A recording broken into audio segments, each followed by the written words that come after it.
What's good? What's popping? What's up? What's yapping? Rise up. Monday night, late night. Yeah, I know what it is, man. Andre the Source Robinson, the fire starter in the building. Listen, I got two of your most consistent, most loyal sports folks in the building. Shout out to all the consistent sports journalists, sports fanatics, sports enthusiasts that put on these shows constantly because it's not easy putting on shows for the phenomenal public, but we're going to do that anyway because that's what we love to do. Shout out to my guy, Ron Thomas from the ATL, and shout out my guy right here from the 716, Andy Johnson in the building. What's good, y'all? What's up? What's popping? What's popping? Listen, I also want to shout out all the other people again, once again, who do shows on a consistent basis, putting out phenomenal sports content. Um, bringing up phenomenal sports topics. Talking with such great eloquence and bringing their phenomenal diatribes to the forefront. Just for some people to, either try to mimic, mock, make fun of, talk shit about, yada, yada, yada. But still, in all, we still do what we do. And speaking of which, I felt like I would be amiss if I did not start the show off with this. And I got to start it off with this. By the way, shout out to Giuseppe Tutorelli. I just had a conversation with him right before we got on the air, and I have to bring this up. Oh yeah. By the way, shout out to the Sabres, the Buffalo Sabres. The Sabres are a wagon. By the way, for those who don't understand that the 716 is a hockey town as well. It's not just football town; it's hockey town, USA as well. Um, the Sabres, phenomenal job last night, staying in there, doing what they do, making it happen. Now, is this team a work in progress? Sure. And we'll talk about that. Andy and Ron will talk about that a little later on in the show. But I wanted to mention this first and foremost because I need to mention this and it needs to be said with so much validity. And I think I'm the person, the fire starter, is one of the people for this. And I got two people who will totally back me up on this show that will tell you the same exact thing. When I say it's a lot of you morons out here, it's a lot of morons out here. Uh, Rashad Sebring, I see you, player. By the way, I see you, and I heard what you said the other day too about a lot of these people coming on platforms and just saying whatever, spewing a bunch of nonsense. Well, there's a bunch of people who do that here, right here in the 716. And I'm going to be honest with you. I am appalled by what I saw last night. And I got to mention it. I did talk to my guy, Jack. Jack is one of those guys who's up and coming, young guy. He reminds me of Ian Rakelli a lot. I remember when Ian Rakelli first was coming up Mm-hmm. in the game 10 years ago. Shout out to Ian Rakelli, my guy in Vegas doing big things. And this guy, um, Jack, Jack K, um, man, he reminds me so much of Ian Rakelli. So he's a young guy, and I'll share a little bit and everything he can verify for you if you just need verification because nowadays when people say things somehow people need verification for everything even though Mm-hmm. some people's word is bond and we have no reason uh, to tell anything but the truth, nothing but the truth. So help us. But Jack was a young guy who was a little nervous at first to ask questions impressors. And I told Jack myself, I said, listen, I've been here. Uh, it's a little weird when you got people from channel 247 Spectrum, all these supposed to be major networks, GR News, Radio 55, yada yada, all those people who do sports media and I told him, shoot, man. I said, shoot your questions. Because I'm gonna be honest with you. If you don't shoot your questions, you can't make no shots that you don't take. You can Mm-hmm. take 0 shots that you don't take. So shoot. Because you never know. Those questions you might be asking might be the realest ones. From my expert analysis and my expert opinions, being a sports journalist for now 10 years, I will tell you that I've heard some of the most diluted, watered down, ask the 9, ask the 10, ask the 11, most craziest, silliest, horniest, dumbest questions I've ever heard in my entire life. And that goes all the way across the board for a lot of people. So when I hear a good question and then something like what happened last night, where you got a bunch of media retards, and yes, I said it. That is no offense, by the way. I wanted to just put this right there, right now. We do not make fun of people who are special needs whatsoever. We love our autistic, special needs, developmentally challenged people. We love them to death. There's a difference between those people, and then there's stupid folks, just dummies. Damn dummies. Yeah. And there are some dummies that I watched last night. And I ain't saying no names, just so y'all can save face, so y'all don't have to. But I'm sure if you from the 716 region, you know who I'm talking about. Andy, you already know who I'm talking about. I ain't got to say no names. You already know. Some dummies last night had enough nerve to laugh boisterously, arrogantly, when this question was asked to Lindy Ruff last night, and I'm gonna play it. And I'm not mad at Lindy. So let me give you some backstory real quick before I play this. Lindy Ruff has historically had teams that haven't had great power plays. Historically. Okay? Go look it up, do research. If you do that hockey, then you know what the hell I'm talking about. Right? The people that just stick to hockey? Yeah. For those who, historically, he's had some very watered down, could be highly questionable power plays on his best teams, on some of his best teams. But when I tell you that the Buffalo Sabres for the month of April have went 0 for 26 on the power play, when this question gets asked, just watch. please watch what gets asked. Shout out to my guy JK, by the way. Coach, the power play at times got booed tonight by the crowd. Do you consider changing everything about it, or is it too late in the year? No. Some of the best power plays have been together for a long time. Players have been together for a long time. You can't just start changing everything. There's a lot of little areas in that power play. The first power play was really good. I thought after that we digressed a little bit, but no, we're not going to change everything. We've got to execute at a higher level. We've got to break their pressure and understand where that's going to be, like we did on the first power play. And then sometimes you just have to flat out win more battles. Like you watch our penalty killing against their power play. They got a good power play too. It's hard. This time of year, the teams that make it typically have good penalty killers. Coach,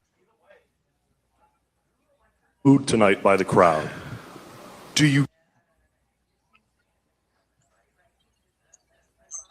How many people in the comment section? Put it in the comment section if you think that that's a far-fetched question to ask. Now, Lindy Ruff has the right to answer that the way he did. Being that he is a world-class hockey coach, he has the right to answer it that way. I'm okay with that answer. But how many people think that question was far-fetched? Please, does that sound like a laughable question to ask? Ron, Andy, That sounds like a laughable question. It, No. no, but some people don't understand it. And you just said it before some people, Andre, some people don't understand it. You know what I mean? I try and keep it professional here. so, mm.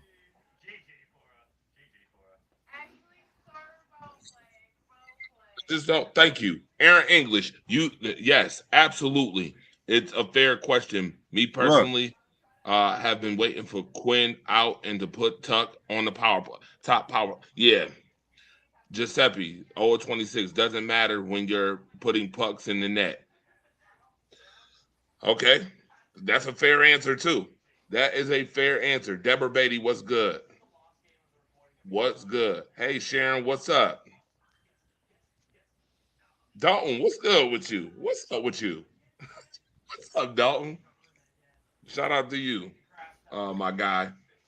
Aaron English in the house too. Yeah, that is a very good question. And in fact, he asked the question 2 weeks ago about the power play too. And I don't blame him for not giving up on asking it. I don't.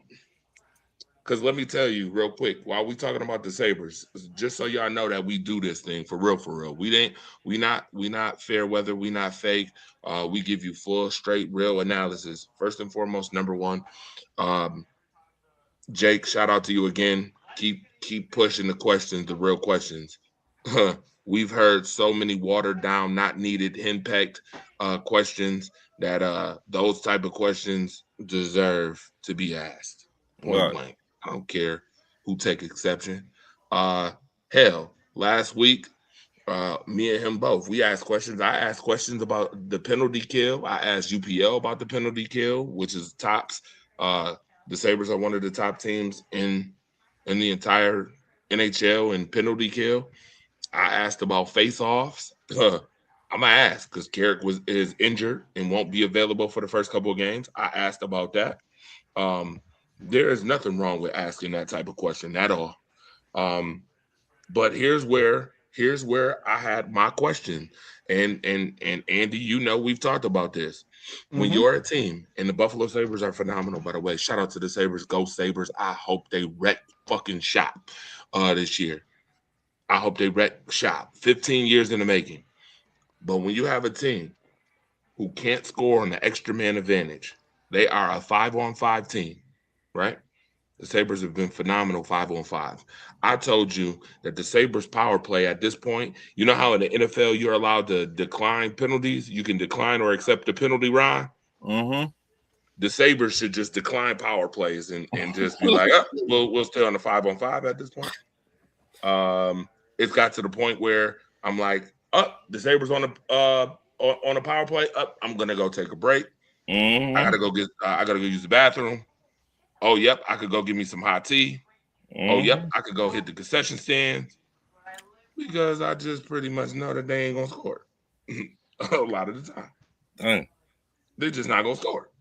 So hell, I bet about that. But I asked it. I shortly asked, when you're a team who has had problems winning faceoffs without Carrick, because Carrick wins 63% of his faceoffs and he's injured. Like Wendy said, you got to have people step up. Possessions are important. If you're not scoring on the extra man advantage and it's just 5-on-5, you gonna have to. Gonna have to do something. This is the playoffs. This is not regular season no more. You're playing the best of the best teams now. You're not playing everybody in the league. You're playing the very best. So you want to have all guns ablazing. So yeah, asking a question about the power play is not a laughable offense for you idiots out there who thought it was just so funny for him to ask that question. You guys are morons. I'm gonna be honest with you. And this is my platform. I say what the fuck I want to say, and I mean just what I said. And I ain't sugarcoat nothing. You could clip this, take it to whoever you want, and to your face, I might tell you the same damn thing. Mm-hmm. Mm-hmm. To your face. just not in a professional setting because I wouldn't want them to try to pull no bullshit. But if I seen you in, outside of one Key Banks center or outside of Key Bank or outside of any of those places, I'll tell you to your face, you suck. Straight up. You sound like boo-boo shit. A lot of y'all questions is fucking ass. And I mean just what I said. But yeah, the Sabres, I'm telling you right now, phenomenal. It's a good time in the 716 right now. Round of motherfucking applause to the Buffalo Sabres right now. 15 years in the making. I feel like they're going to have one of those runs like the Bills have had the last couple years where they're going to make playoffs continuously. And hopefully they can get a cup. Hopefully they can get the cup. Giuseppe, no call lines aren't open, but what you can do is I will send you a link. How about that? I'll send you the link, and I'll even invite you on tonight's show because I know when we talking hockey. I know, by the way, Giuseppe Ciucciarelli plays hockey, coached hockey, knows hockey, does that hockey. Okay. Ryan, you know who Giuseppe is. Andy, you know who Giuseppe is. Obviously. I think so. Yeah. That's my brother from another mother. I'm gonna send you this link. And you can go ahead and you can hop on if you want. And that's cool with me because I mean your insight on hockey is probably even better than mine. Is better than mine, and yeah. Let's get it. Why not? I know. But yeah. The Sabres definitely it definitely kind of made me cause for pause a little bit yesterday because Andy, as you know, and everybody who's watching, of course, knows that the Buffalo Sabres out hit Boston yesterday. They kept up on the face-offs. They were out shooting this team 2-1. Their opportunities though were a little weak just because they weren't getting people in front of Swayman, which they was chanting majority of the night. They weren't getting in front of him. They weren't getting any extra possessions in the zone. They weren't getting rebounds in the zone. So it was like one and out. So much for Boston being bigger and more physical, though, right? Yeah, so much for that, though. So much for Boston being so much bigger and physical. I think Buffalo came there with a plan in mind to be more physical, and I think they need to continue to be physical because we've watched the Sabres struggle somewhat against physical teams. All right, there's my guy Ian Raquelli. Just as I was just talking about Ian Raquelli, sure enough, Ian Raquelli pops up. I love it. Love it. Another guy who is super knowledgeable when it comes to this hockey thing. Yes. Man, I actually learned a little bit from him. Yeah. Most definitely. I actually learned some stuff from Ian too. Yeah. I ain't gonna hold you. Now, Dalton Smith, I get you, buddy. But if you ever wanna become a hockey fan, come on. Shit, hell, I went through the same thing. I was at one point like I ain't never watched no hockey. I was like, what is hockey? Until Rick Jeanneret came around. By the way, shout out to his wife last night who pounded the drum last night. Rest in peace to the man, Rick Jeanneret. But his wife pounded that drum. That was the right person. I have a little insider about who's pounding the drum tomorrow. I'll give you one hint on who it might be. Just know he's definitely Buffalo. Yeah. Where's the jersey number 17? Yes, he does. Where's number 17? Josh Allen will be pounding the drum tomorrow for night 2. Just gonna let you know that. But I do got to say this, Andre. Shout out to my Hawks, Atlanta Hawks.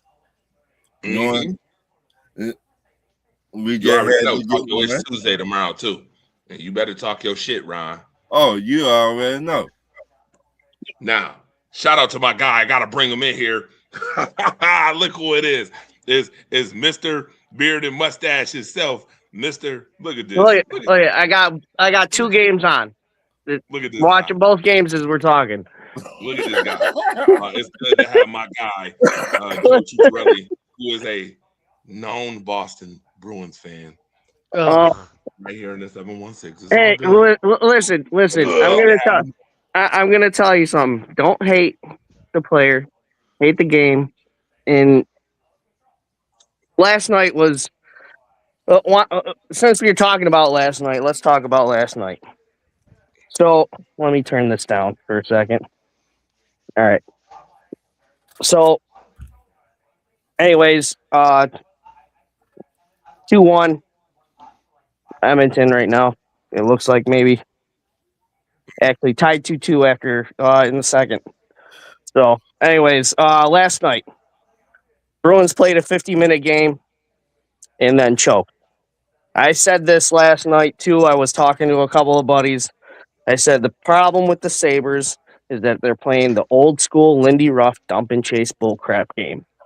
And I said if they take it in the zone and start setting up down in the zone, they're going to win this game. Look what happened with 8 minutes left. They started going into the zone, taking the puck in the zone, setting up down low, and all hell broke loose.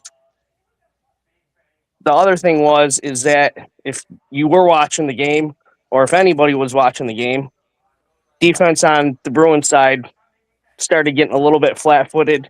They started getting outplayed. They started getting out-hustled, out-manhandled, and everything. Offense was there, I'll be honest with you, but the defense let Swayman down. Swayman played off his head. He let in one bad goal, and that was the second goal on Tage Thompson's goal. The second one, he should have had that. If he stayed in the butterfly instead of lifting his pad up, he would have been perfectly fine. The other thing is if Geeky wound up shooting instead of passing, we would have been going into overtime 4-4.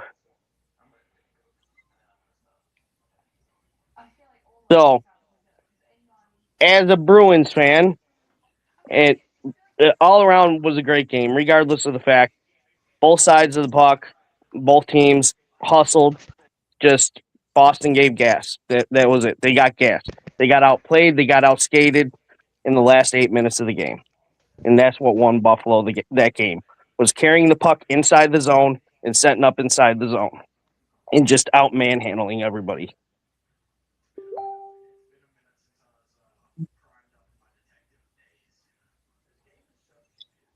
Thoughts on last night's game? Did you hear me? Yeah, absolutely. Andy, right. Your thoughts on the game?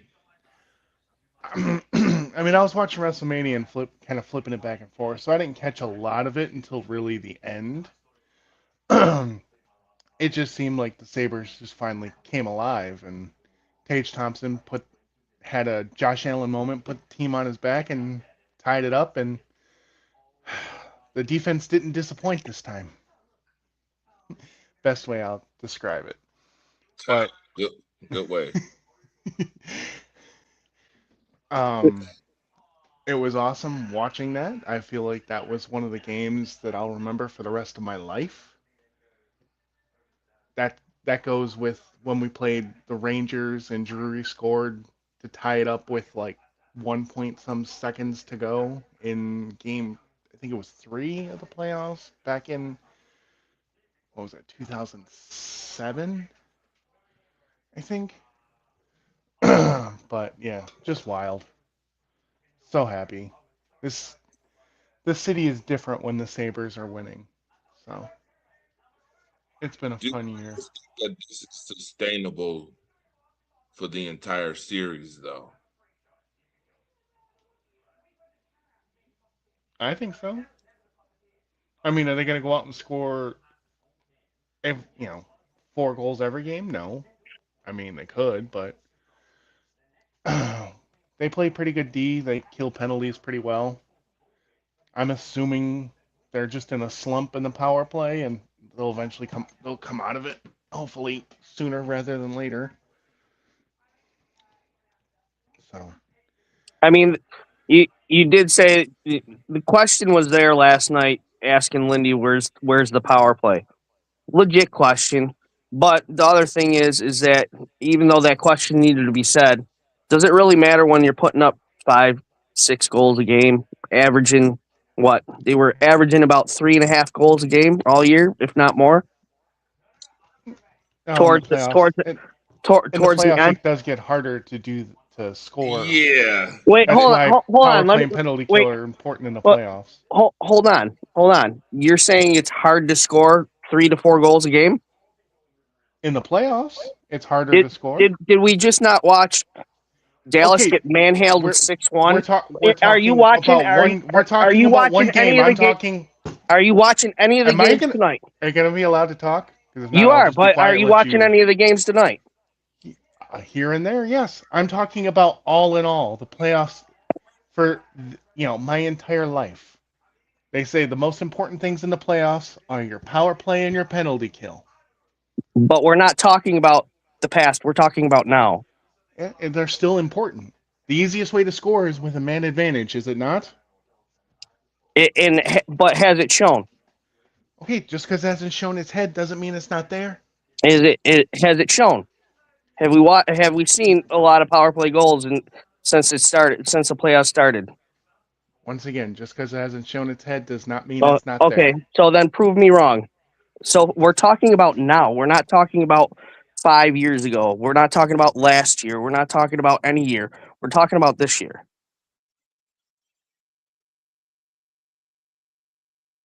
Am I right or am I wrong?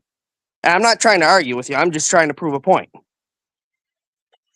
Once again, I've already said just because it hasn't happened does not mean it's not there. But have you been watching? How long have you been watching hockey? I'm just curious. Since I was 3. Okay, how old are you now, if you don't mind me asking? 36. Okay, I'm 46 years old, so I got 10 years on you. I Okay. don't care. Well, neither do I. So my point being is that I've been watching hockey since I was 3 years old. I've been playing hockey since I was 3 years old, and I've been watching the game progress. And if you haven't watched hockey in the past 20 years, goal scoring has been more prominent in the years in years and now. There's been more goals scored than there has been in the past 10 years in probably the past 20 total. Has hockey not had more outrageous goals games more so now than it has in the past? So you're trying to tell me you're the argument is that you're telling me that they're not scoring or hockey's not averaging more than 5 or 6 goals a game between both teams. Scoring has been a lot more in the past 10 years than there has ever been in the NHL. Can I say one thing? Go ahead.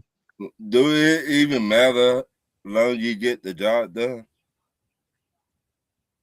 So okay, so Ron, I totally respect that sentiment right there. I understand what y'all saying, but at the same token, when it comes to the playoffs, you have to your game has to elevate. It has to be on all cylinders. That's just like a perfect example. That's like saying that you can't run the football, but because I could throw the football well, we shouldn't worry about running the football. No, Well, okay, so guess what? Eventually there's gonna come teams who are going to game plan for that. There are teams that's going to game plan and say, you know what? We know that the Sabres are a great 5-on-5 team. You know what we're gonna do? We'll shut down some of that 5-on-5, which I'm gonna be honest with you, even with the fact that they were 2-1 in shots yesterday, Boston was controlling the tempo because it was one and out. There was no rebound. They were playing dump and chase. Yes, they were playing dump and chase. Typical Lindy Ruff. Every team that he's ever coached, it's been a dump and chase. I'm looking at every game different. Like if you the dude you see what I'm saying? You to get by with this win, and it should educate you how to get to the next win by looking at the tape. It should, but that's why I asked the question: is that type of hockey you've seen, the Tampa Bay type of game, the game Right. you've seen yesterday, scoring 3 goals in 4 minutes in the third period, is that sustainable? That's why I asked that question: is it sustainable? It 50-50. It. Well, Because I I'm mean, gonna be honest, I don't think that that's sustainable. I don't think it's sustainable. So I tell you who they kind of remind me of. I said this, and I am not a fan of this team, by the way, by no Right. means. right. But the Buffalo Sabres in those games have reminded me Ooh. of the Chicago Bears of football. You see what I'm saying? And you know I'm not a Chicago Bears fan at all, Right. obviously. But they remind me, Chooch, Andy, they remind me of what the Chicago Bears was kind of doing in football last year. Right. The rallying late to win football games. How long Right. did that last? It Didn't get did them in the not. Super Bowl. Right. Not It did not sustainable. last that To long. me, that's not sustainable.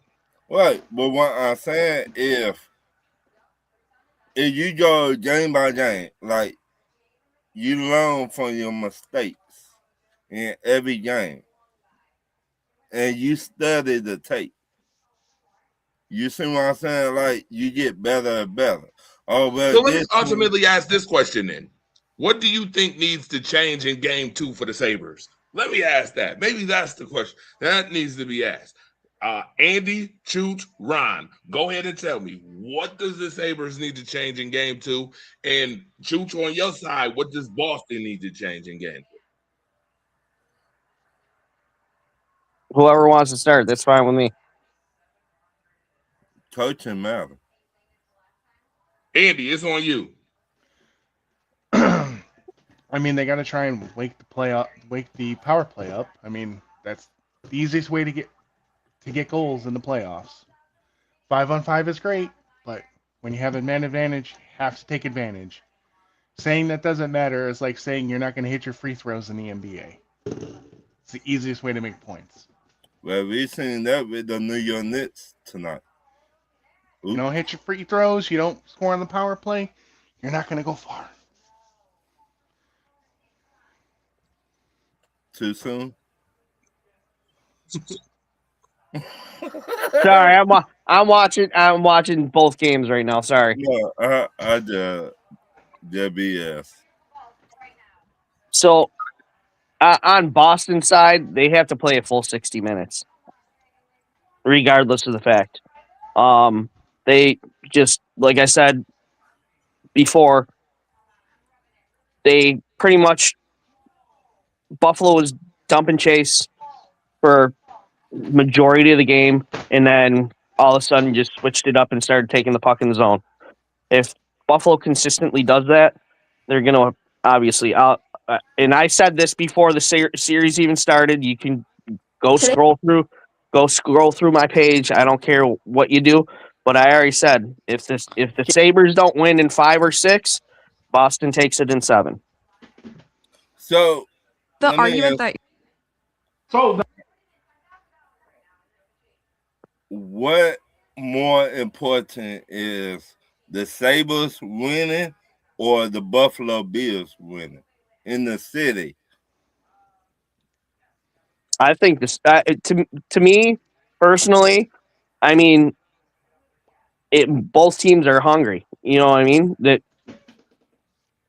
you think the biggest thing is, I'm not downgrading the Bills or anything like that, but I think after being in the Cup in 1999 and losing the way that the Sabres did, which was absolutely garbage, and being in the playoffs this year and with the team that they have, and like I said, I'm a Bruins fan, but I if Buffalo can play consistent hockey like they have been since, the All-Star break and coming off of it, or the Olympics and whatnot, and even before that, if they can play consistent hockey like they have been, and as Adam said, if they can start banging in the power play and just pounding everybody that they play, I think the Sabres could potentially win the cup.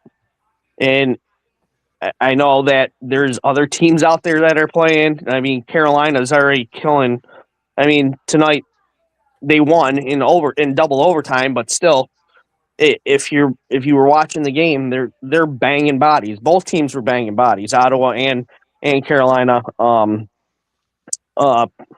Philadelphia's playing really good hockey, but they're also playing a depleted Pittsburgh team. You got an old crowd, and Skinner's not that great of a goalie. I don't care what anybody says. Yeah, he carried Edmonton, but did he really carry Edmonton the past couple of years?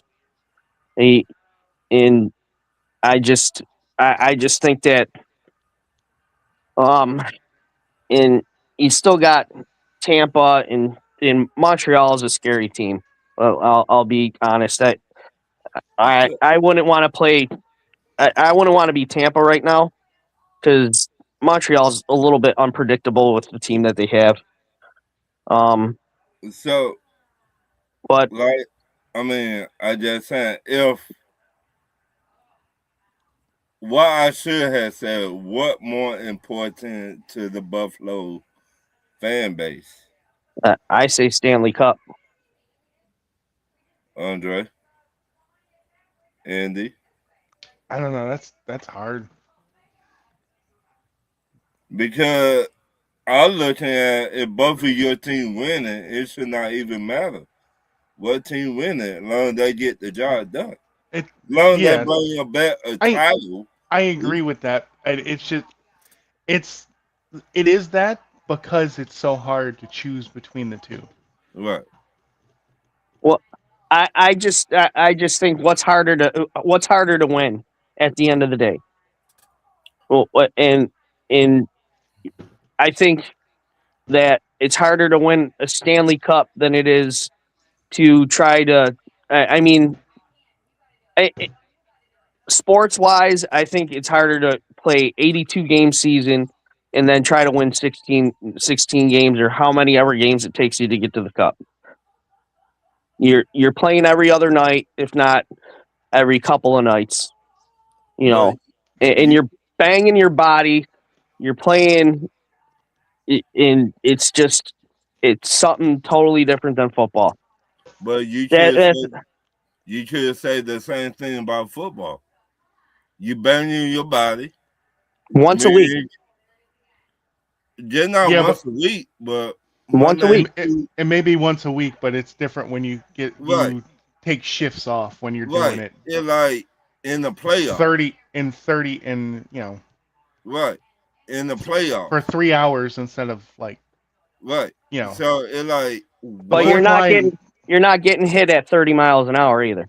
But you is getting concussions in football. You're getting hit about 15, 20, and with way more pads on. So it's like, what more important? Where are you thinking there's more pads? Okay. Hold up a hockey helmet, and hold up a football helmet, and tell me the difference. What's more padding? Hockey? You're saying hockey? You're saying hockey? Football has heavier, harder pads. Okay. Those hurt way worse than... And so you're saying that they have more protection? Yes. Okay, and so more protection, but they also hurt way worse. Okay. Well, let me hit you on ice, and then you can hit me in football. I'll take that deal. Yeah, and they take that deal. Not me, y'all. Let me know this. You don't want that. What's your size? You don't want that. I'm just going to tell you, you don't want that deal. What's your size? Listen, it doesn't matter what my size is. It really doesn't. No, it does. Because it does? Yes, because if you're smaller than me, you're probably not going to knock me off on skates. Okay. But I guarantee if you're smaller than me on the football field, you're going to get broken in half. and you're gonna get destroyed on the ice. And I'll put money on that. Okay. All I'm just saying, what more? I'm just saying that I had this conversation with somebody else. Right. You have me come at you. I'm not going to be sitting still. I'm coming at you at the same time. Oh, you are? Yeah. So we're I not would be. playing the game. I guarantee. I guarantee you're going to go ass over tea kettle. Nobody is. Nope. Okay. All I just saying. What? Bro, more- I'm 6'4", 285 pounds. I ain't going ass over nothing unless you are bigger than me, and I don't think you are. So you can be 285, 6'4", and it doesn't matter to me. okay. Oh, wait a minute. We get it off of my question. What more important to the city of Buffalo? Is it the hockey team or the Buffalo Bills team? The win.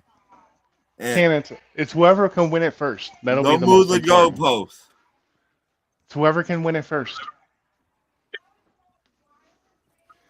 Well, I can't hear you, Andre. The Bills have been there closer to trying to win it for what, the past few years here. Yeah. Been closer lately, but technically in the last And 30 years, the Sabres made it further. Okay. Well, let me say this. What parade you would go to? I'm going to both. No, you just got to pick one. Which No. one is it? Ron, I am Buffalo all the way. I'm going to either one. God damn it. I said that question, Andy. And you, I my will. boy. I will call into work. I will lie. I will be on my goddamn deathbed. I could be on my goddamn deathbed. I will be at that fucking parade. No matter who wins. He's talking about the game. Which game would you go to before you wind up going to anywhere else? Right. Not He the said parade. the parade. He said the parade. What parade you would go Oh, to? parade. I'm Okay. I thought I'm you said going- what game. Sorry. What parade you would go to? If both of them win championship this year, what parade you would go to? And you got to pick one. The Bandits. Oh, shit.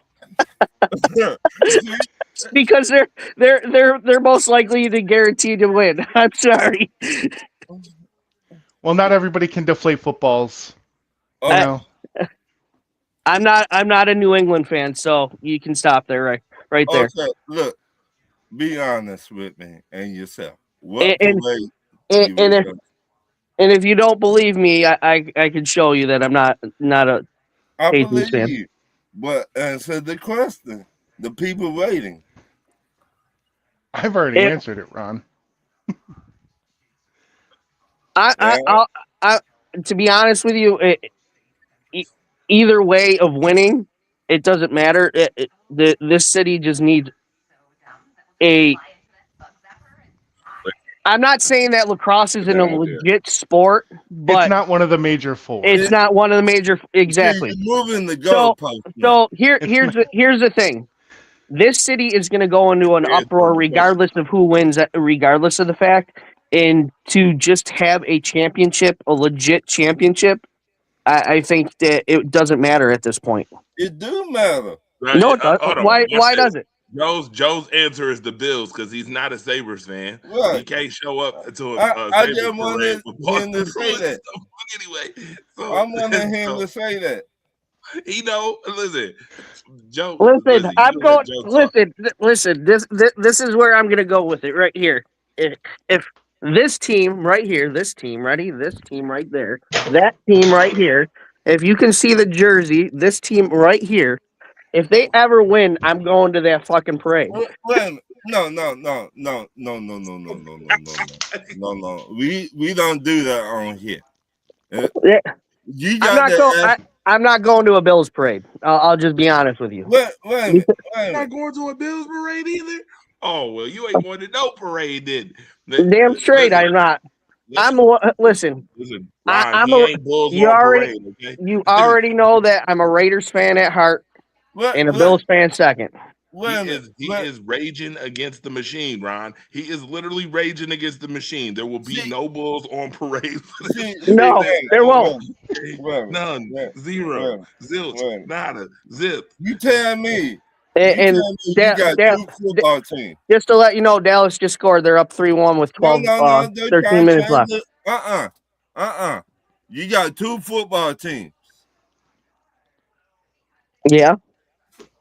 See, Andre, go to the next question, please. Yeah, he has the Raiders, the team he roots for, and when they shit the bed and don't Like make the they have playoffs, he been roots for the for many of Bills. years. Yeah. But I'm not too happy with the Deflategate thing that you deflected it towards me, considering the fact that, Listen, I hear you're you from you you're feel from my New pain. England and I'm- you're freaking and you're a Bruins fan. Of course I'm gonna think you're a goddamn New England fan. So But here's the thing. I felt the pain of the tuck rule. Okay, that was not a tuck. Wait a minute. You is a Raiders fan, a Las Vegas Raiders fan. No, Wait a minute. I don't care where they play, but they're always going to be Wait, L.A. Okay. You mean well, Oakland? You call it where you want. or to. Oakland. Okay, Oakland, LA, Las Vegas, but you got two teams. That's what you telling me? well, Ron, Well- I know Atlanta has done well recently, but usually when you root for a team that is dog shit most of your life, you find a secondary team to get a little enjoyment out of it, and they're usually What? a decent team. Wait a minute. I've been a Falcons fan all my life. Yeah. I ain't say, oh, I like the Carolina Panthers. Listen. It may not be what like Carolina? you're a diehard fan, but you'd be like, if my team's bad, I like that this other team is kind of good, and No, fuck that shit. If my team bad, I don't care about no other team winning. I was like that with hockey for a while. I just got one team, one football team, NFL team. Ain't no Wow. two. Well, you had a hockey team, but you lost it. Who said I was into hockey? I just Who said you said- had a hockey team. I didn't say you were into Hey, hockey. hey. That's different. No, they had hockey teams. Remember, Yes. Atlanta Yes. Flames. Oh, yeah. It all good. But I didn't ever go to no hockey games. Andre know Like me. Like I said, I didn't say you rooted for them. I just said that you had a hockey team. But Yeah. I do miss those powder blue Atlanta jerseys though. Those were Well, sweet. it might be coming back. So in 2 years. So get ready. As far as No, I'm my- concerned, the Sabres just need to bring back the goat head all the time. Yeah. They don't need Speaking of another which, jersey. But talking about bringing back the NBA playoffs are back, and man, right now I gotta ask this question: what team has looked very impressive, and which team has disappointed the most? Go ahead. We want Boston, remember? who won Boston? 76ers, they wanted Boston. They got Boston the other night. Well, Their last night. the team that look horrible is Detroit Pistons. Listen, my boy's still coming back from injury. They're going to win that series. Don't you worry about I it. mean, I just saying the way Orlando Magic took your point guard out of the game, and they don't got nobody else to step up. It's one game, Ron. I We'll mean, see if they can do that for a whole series. It's one game different doing it matters, from. Hey, listen, you can do stuff for a game or two, but can you do it for a whole series? That remains to be seen. They're true too. I just saying.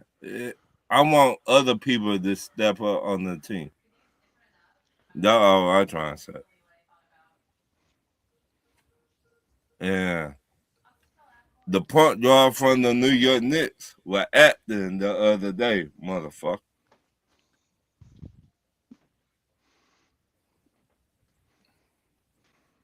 But that's what I got for you, Andre.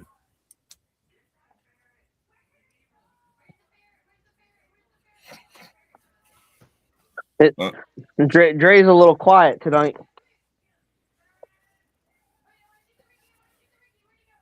He's trying to talk, but it's like muted. We cannot even hear Andre. I mean, Tell him to hit the wall. hit the wall 5 times, Andre.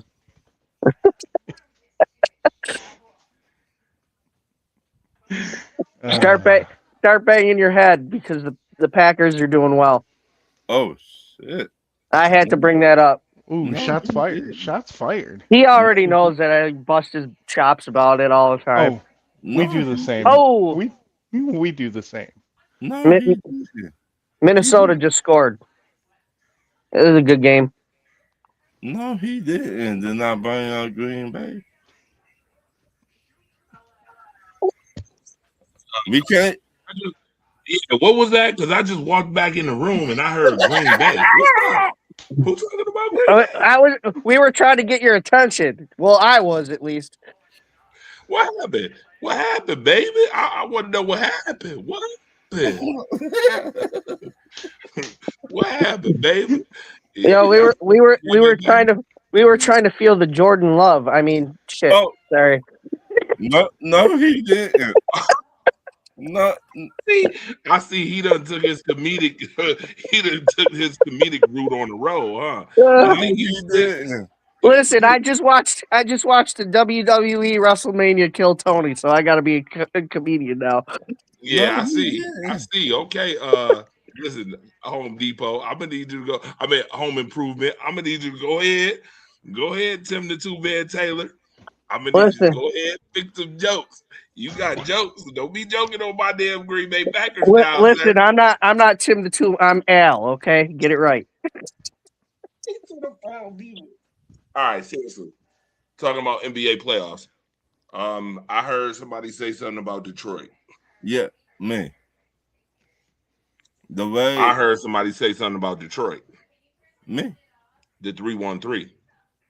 Who was that? Ryan, you said that? Yeah. Yeah, Ron brought him up, but I said it was one game. They're able to take their point guard out of the game, but can they do that for a whole series remains to be seen.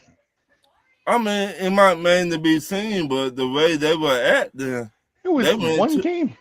Let's play Orlando game went 2 and to see what Detroit. happens. I thought Orlando was the bad boys. Okay, so watch this. Hey, there'll only ever be one bad boys. Don't ever get that No, I twisted. gotta mess with you. But there The you NBA go. should go back to that. It's too fucking soft. Agreed. I mean, Basketball used to be a contact sport. We can't hear you.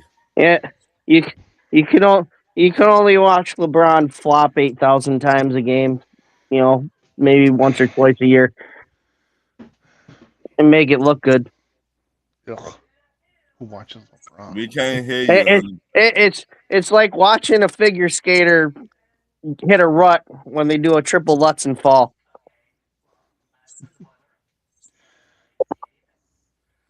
I don't know Yeah, but what's they worse. did that by accident. They didn't do it purposely.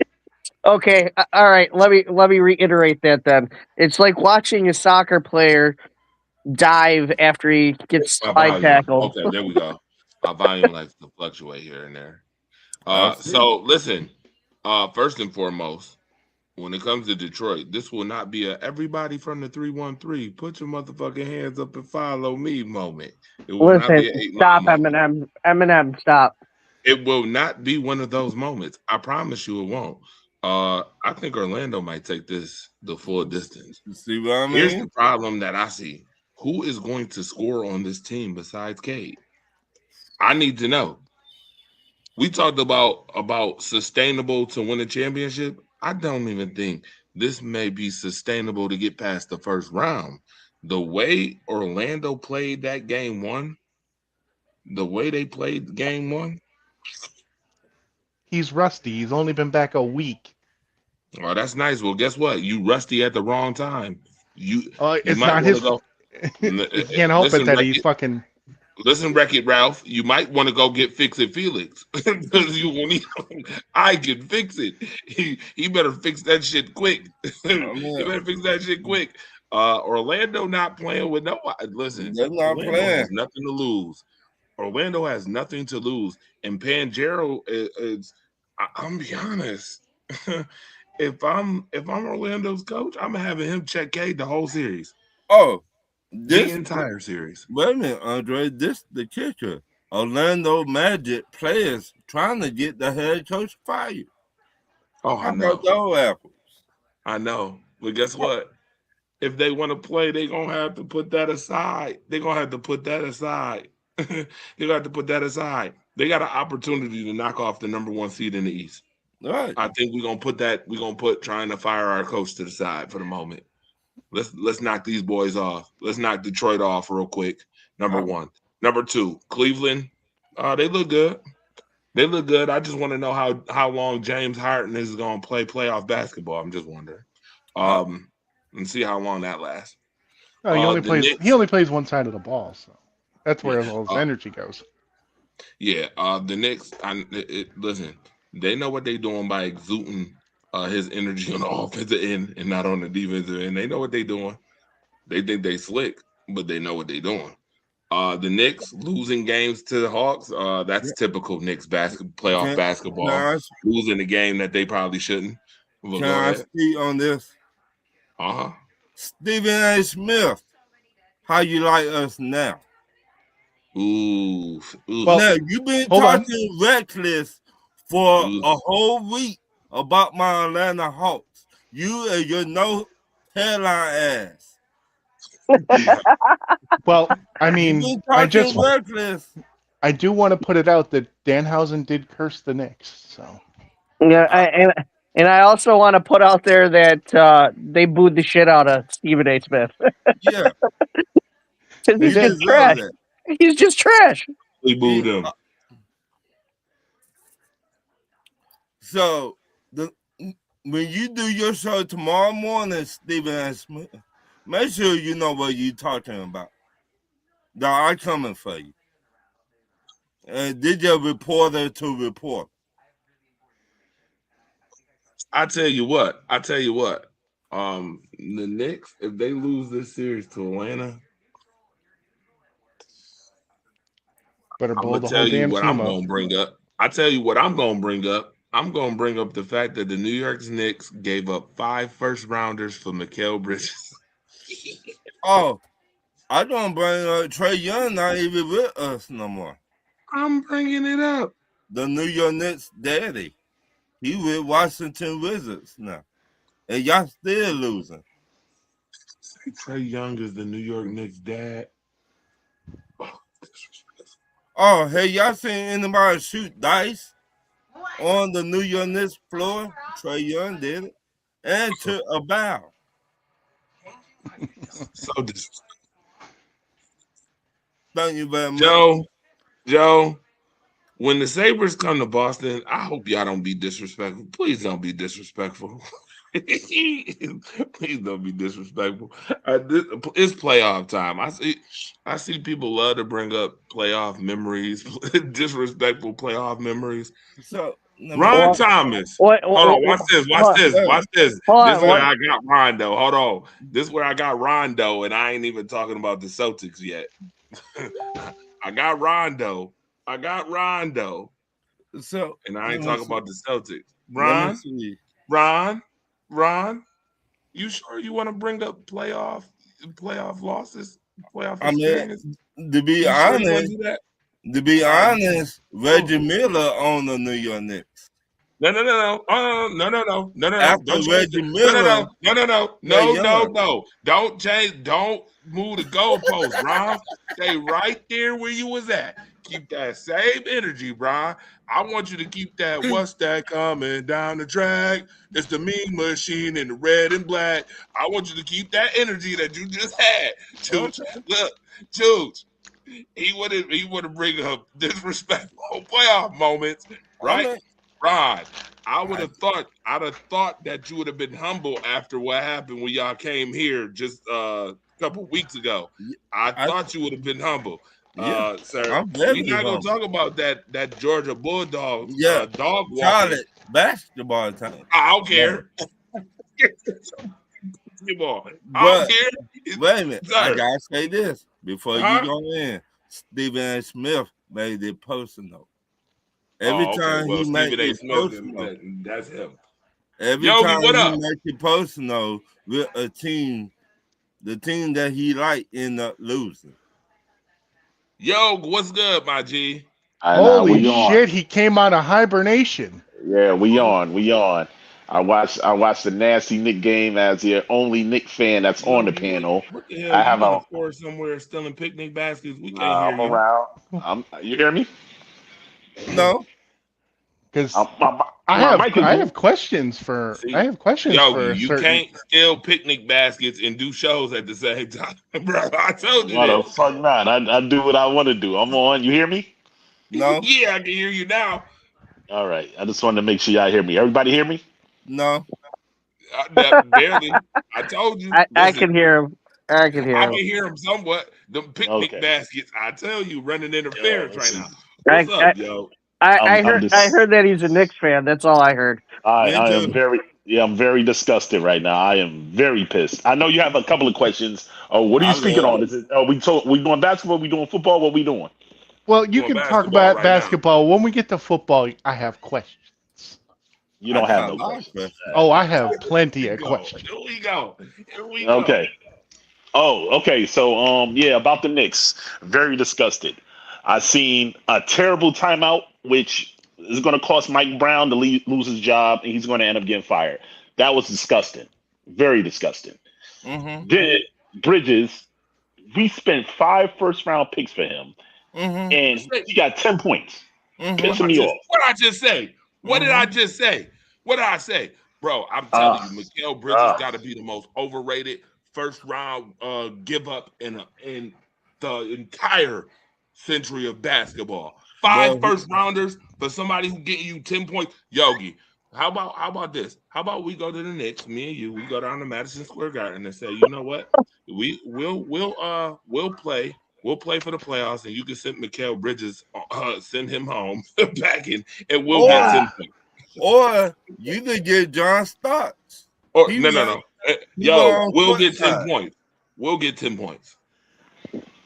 I'm honestly though, he's out there for defensive purposes, but it's hard to get What like you the got fuck? 5. No, I'm saying you got 4 players that really should get more possessions. I don't want to see Brunson hero ball, even though we done lived off that for the past couple of years. And I'm seeing on these fan pages, all the Facebook fan pages for the Knicks, they're killing Brunson. Oh, he turned the ball over, he killed us. I say he's our closer, our best closer. Where? Mike Brown has to call that timeout.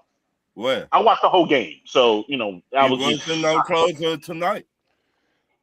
yeah, he was terrible. Like that defensive, like that. You had a timeout to either going to the other side, and basically you didn't call the timeout.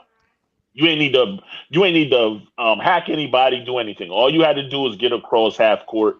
You had the timeout for it. You didn't use it. You just let the play run. Disgusting, terrible. They're I gonna talk love it. about that tomorrow. But there's no fucking way Bridges is supposed to shoot the last ball. There's no fucking way. There's no way. That is disgusting. Not awful. Like, Not awful. but I know Not we'll awful. get that. I don't know. We'll get either game 3 or game 4. I don't see us losing back to back like that. So it's gonna go 6 though. Knicks in 6. I got it. If you lose game 3, you're losing back to back. So that means they're winning game 3. Yeah. No, I'm At saying I don't home? see us losing back to back. I'm just saying I think we're gonna end up getting either game 3 or we'll probably get game 3. We'll get game 3. Okay. Well, I got a We're question. going 6. We're going 6 though. We asked this question earlier. I'll ask it to you because you're coming on. Most disappointing team in the playoffs right now. Most what's the word for it? Best team in the playoffs right now.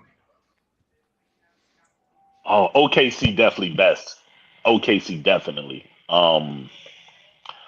I'm seeing them definitely. I think, and I hate to say this though, because I love my Knicks though. I think the best team is going to come out the West. I think the championship is going to come out the West between the Spurs or OKC. So I got OKC. Most disappointing. And I can't say an 8th seed is disappointing because technically you're not really supposed to be there. So I can't really say like an 8 seed that loses is disappointing. Um, right now, I could probably give it to the Knicks. There's not enough information to just be like, and enough games to say who's disappointed and who's not. But after today, I would have to say the Knicks. That game we shouldn't have lost. I'm not even giving it the Detroit game because I know some people would say Detroit, but I'm like, Orlando's a solid team though. You got Bane, you got Pablo actually playing like a man, like he's supposed to. I can't even say like I wouldn't be surprised if Detroit went 7. So those are the answer. The two teams. That's what I got. I don't think I have enough information or enough playoff games to determine who's the disappointing team right now. It's early in the playoffs. So.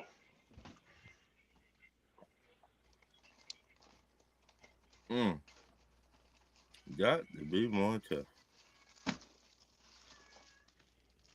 Who you got though? Well, the New York Knicks got the most experience. That's what they say. And Stephen A. Smith said that on this morning. Now choke on those apples, Stephen A. Smith. Well, we're not. The Knicks are not playing to their potential anyway, though. Because Bridges is supposed to get the don't come up with no damn excuses. We're not doing that. Who's coming up with excuse? You already coming up with excuses. I just said the most disappointing team, but with the information we got right now is the Knicks. What are we talking about? I see what this is. You just want to argue. Okay, you know what, though? That's fine. You find something good to argue with. That's not going to work. I am. We busted y'all ass. Who is we? Atlanta Hawks busting y'all ass. Wait, so, you got to... Okay, that makes sense. Okay, you really think they're going to beat us, though? We own y'all. What we even talking about? What we even talking about? You don't own... You just got... Stop it, bro. We own the New York Knicks in the playoffs. What are we talking about? You mean Trey owns it? I'll give you Trey. Trey not even on your team no more, man. Okay, but he was playing for the Hawks, so that means we own y'all ass. All right, so then you're gonna. So let me get this straight. So you're gonna be us because I remember last year, a couple of years back when y'all was actually solid, we fucked y'all up. So nice try. Okay, question. Are you gonna? Every time Trey seen y'all, he took a bow and was shooting dice on y'all court. What we even talking about? That was like 3 years ago. My man, okay, question. So you think you're going to beat us this year? Yes. So you're advancing? Yes. All right, what's your prediction? Was it Hawks in 7? Hawks in 6? It might be Hawks in 6. I didn't know they do drugs. We faster. And you should start doing drugs. We younger and we faster. Careful, Ron. You get him going, and then the Knicks actually do lose in 6. We ain't gonna see this man till September. Because he's gonna go hibernate again. Nice try. If you are on, I am on a couple of Facebook fan pages. I'm never hard to find. I'm around there. Never hard to find. That after Baltimore lost, we ain't find you no more. Just to let you know, this Anaheim Edmonton game just got interesting. Edmonton just tied it up 3-3 with 8 minutes left in the third. Hey, question. I heard Buffalo's a hockey team now. A hockey place now. That's what I heard. I heard somebody said through the grapevine that Buffalo's a hockey town, which makes sense. I mean, hockey plays when football doesn't. So I mean, something to do during the months where football isn't going on. Hey, listen, you had a hockey a Saber say this, so I'm like, hey, looks like it to me. Looks like it to me. They looked real good the other day, and I thought they was going to lose. I don't want to hate against the Sabres. You thought the same thing week 1. You thought the same thing week 1 this year in the NFL. Look what happened. I don't know which loss is worse. I don't know if it's Boston or if it's Baltimore. That's cute. That's cute. Look where it got you. Look where it got you. Nice you. You're gonna make Further than me you. really listen. I'm not here for any Saber slander. I don't have no legit reason to just hate on the Sabres. I'm just relaying a message of what So, your teammate or a teammate or whoever player said about the town of Buffalo. Now, are we going to dispute that or not? Because it looked like that the Sabres might run the town and not the Bills. so I'm just curious. What do you watch hockey? No. No. I'm a Rangers fan. I can't watch it because I know we suck this year, so I can't talk anything about my Rangers. You haven't really been there.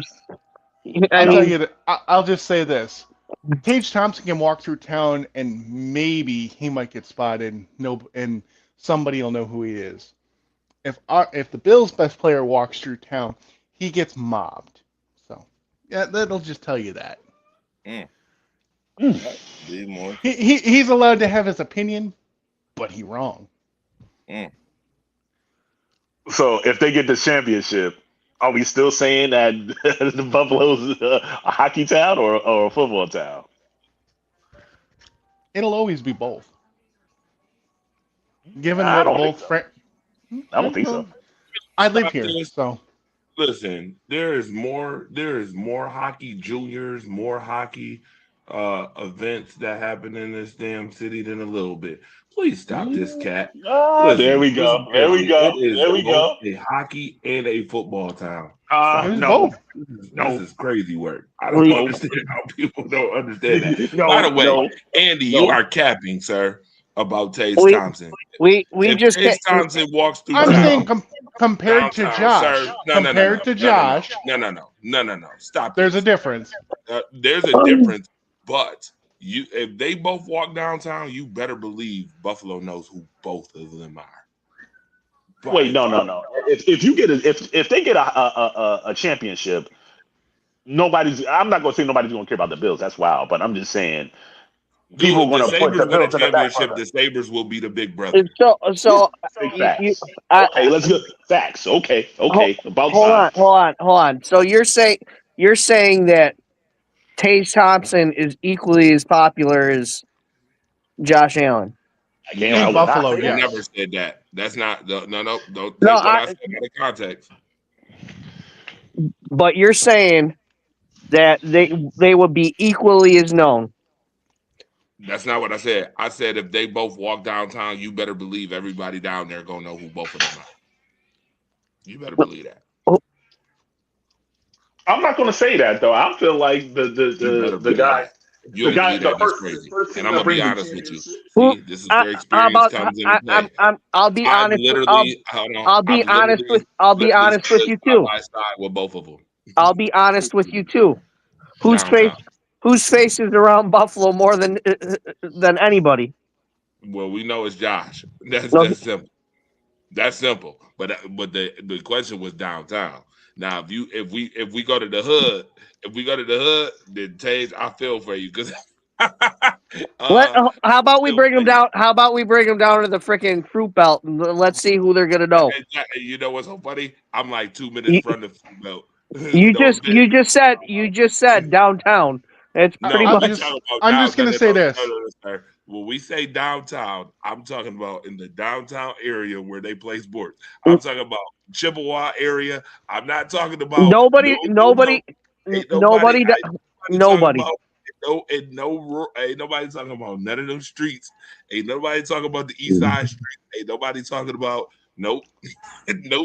I specifically said downtown, City Hall area. Okay, that's it.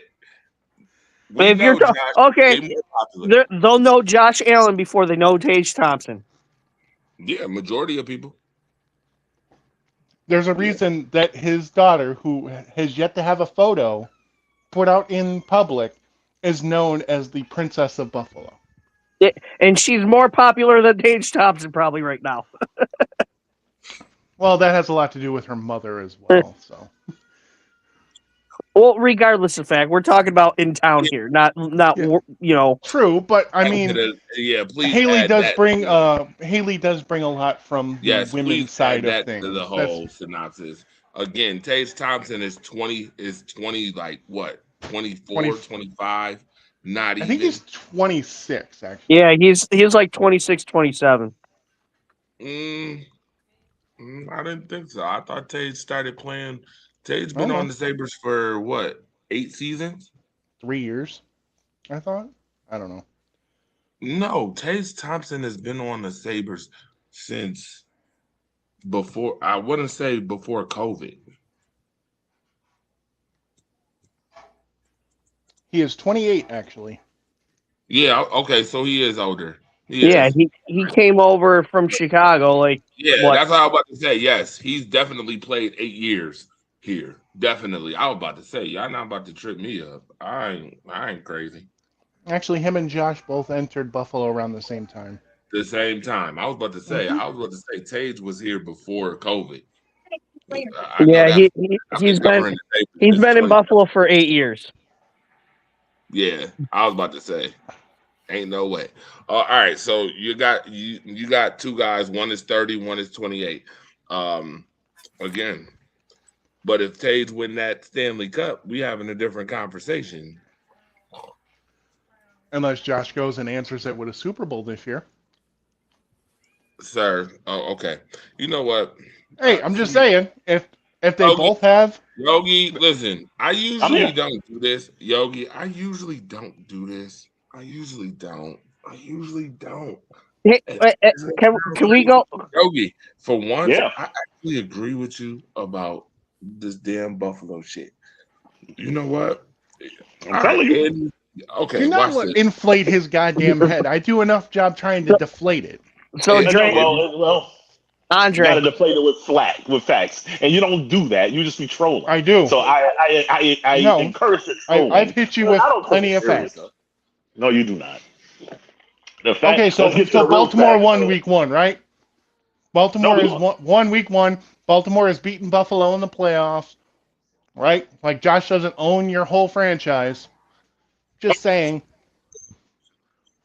Is that true? Or Those that's are how you facts. feel? Show It's not some time. facts. It's how you feel. I mean, That's how you feel. It makes sense, though. they've played It each makes other sense. 6 times. I believe they've played each other 6 times in their career, and twice in the playoffs. And Josh is 4-2 and has both playoff victories. So what would you say? I'll take that in consideration. That like the dumbest shit I've ever heard in my life, but it's fine. That is perfectly fine Not because if that's the case, then right. MVPs and all. It's cute what you're doing. It's not working though, because if your goal is to beat us, congrats. But I could have sworn the goal was to win championships. No. Oh, the goal is to win championships and then troll on all the losers that we beat on. That's All this big news today. Zay Flowers. That sounds great though, but this was your year and you lost. You're right next to me. So what that says? well, we ain't right next. There's plenty of distance between Baltimore and Buffalo in this draft. Listen, hey, listen. Let me tell you something. A draft got where you Brandon- shouldn't have your first round picks, but Baltimore hold Baltimore want to back out of deals and be a Hold shitty on. fucking franchise. You want to Listen, get to it? You Can want I- to get to it? can I say something before you guys start I arguing already anymore? did.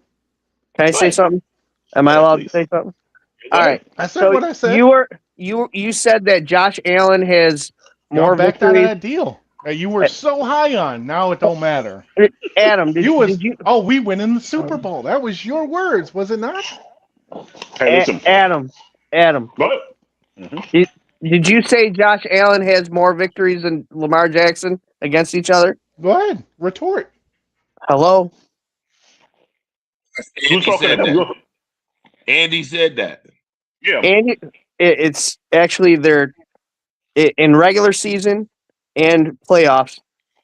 They've both won 3 games against each other. They played a total of 6 games against each other since they've been in the league. You're not going to say nothing? But you just said that Josh Allen has won more games Hello? against. Hello. Yeah, I'm listening. I'm listening. What? I'm waiting Yeah. for you to retort. I said what I had to say. I left it alone. He brung it up. I left it be. I'm just asking. I mean, I if can't hear him. You I hear can Joe, me? only hear repeat what you just said. I can only hear you. I don't hear Andre or Joe. I'm gonna have to leave and come back. Can you hear me now? No. You don't got to do that. Andy, did you hear what I'm Joe not- just said? Joe, repeat it for him again. Okay. He come back in. Andy, did you not say that Josh Allen has more victories against Lamar Jackson in their career? Now I'm about to let him in. Now, Andy, can you hear what's being said? I can now hear you. Yes. Okay, Joe, repeat what you just said again. I said, do you think that Josh Allen has more victories against Lamar Jackson in their career? Yes. You're wrong. They're tied. They're 3-3 against each other. They've both won 3 games. They both lost 3 games. We've won. Josh Allen is 1-2 against Baltimore in the regular season and 0-2 in the playoffs. You mean 2-0 in the playoffs? Or 2-0. Sorry, excuse me, but you're still wrong regardless of the fact. So as I was off by 1 game. as our other counterpart that is in this call with us that just came in, you need to get your facts straight, my friend. I was off by 1 game. I had it 4-2. No, It's you 3-3. were off by a shit ton of games. Let's just be honest. I had it 4-2. Dude, It was dude. 3-3. Let's. But you said that Josh Allen's won more games against Lamar. Did you not? Are we? I mean, Okay, he's won more games in the playoffs. but He's won more you're games Mr. in the Fact. playoffs, right? You're that's not Mr. what you Fact. said. When it we're matters, when the talking game's on about the facts. line and it's an elimination, when does it matter? But I was off by 1 game. one game. 1 game. I don't know about that. You said 3-3 something and about 4-2. They're right next to each Off other. by- he was off by 1 game, Joe, but at the same token, At the it's same still- token, it's still there's the nobody same. who's a true winner. They're 50-50. Right, they're 50-50, but No, Josh you got has won motherfuckers. when it Hold on. matters You got most. motherfuckers. You got motherfuckers running their mouth and they was wrong. Apologize. Exactly. Apologize after the Bird game. Apologize. Apologize Exactly. now. Fuck Why? the Bird game. How about that? Yeah, I'm so sick of hearing about the Bird game. All you fucking do is whine on. You guys do is whine on fucking Twitter all fucking off season. I hear it every off season. Hey, let me tell You you. want to talk about the Bird game talks the most shit online and then plays victim after. So I ain't hearing that shit. Nice try. Says the guys that was crying. Oh, it was a catch. Oh, it was a catch. It was a catch. And I'll die on that field. You'll die on that sorry. hill. Why you ain't die yet, man? Pissing me off. Man, move. Watch out, man. Stop it. Hey, listen. But Don't let's tempt get me back with a to the good fact. time. Hey, listen. Gotta have control of that ball to wind up making it a catch, right? I don't listen. Question, because I know you was talking about our first round pick. First of all, you should stay out of our business on our first round pick. Don't make it a public thing. Hey! Bean should learn from us because Bean's an idiot, and that pick y'all gonna get, y'all gonna mess it up anyway. It ain't gonna matter. Y'all gonna mess it up. You should take notes from us how we damn near swindled the fucking Oakland. Basically swindled them. Swindle them. Hoodwinked. Let it stray. Yeah, Shout out to my it's man shit. DeCasa. Shout out to him. Mhm. He played that shit like a fiddle. He ain't get on there having a bad podium, a bad little interview shit. What was that? Press conference, a terrible press conference. DeCosta did it the right way. And we knew he was lying. And it didn't even matter. We did our job.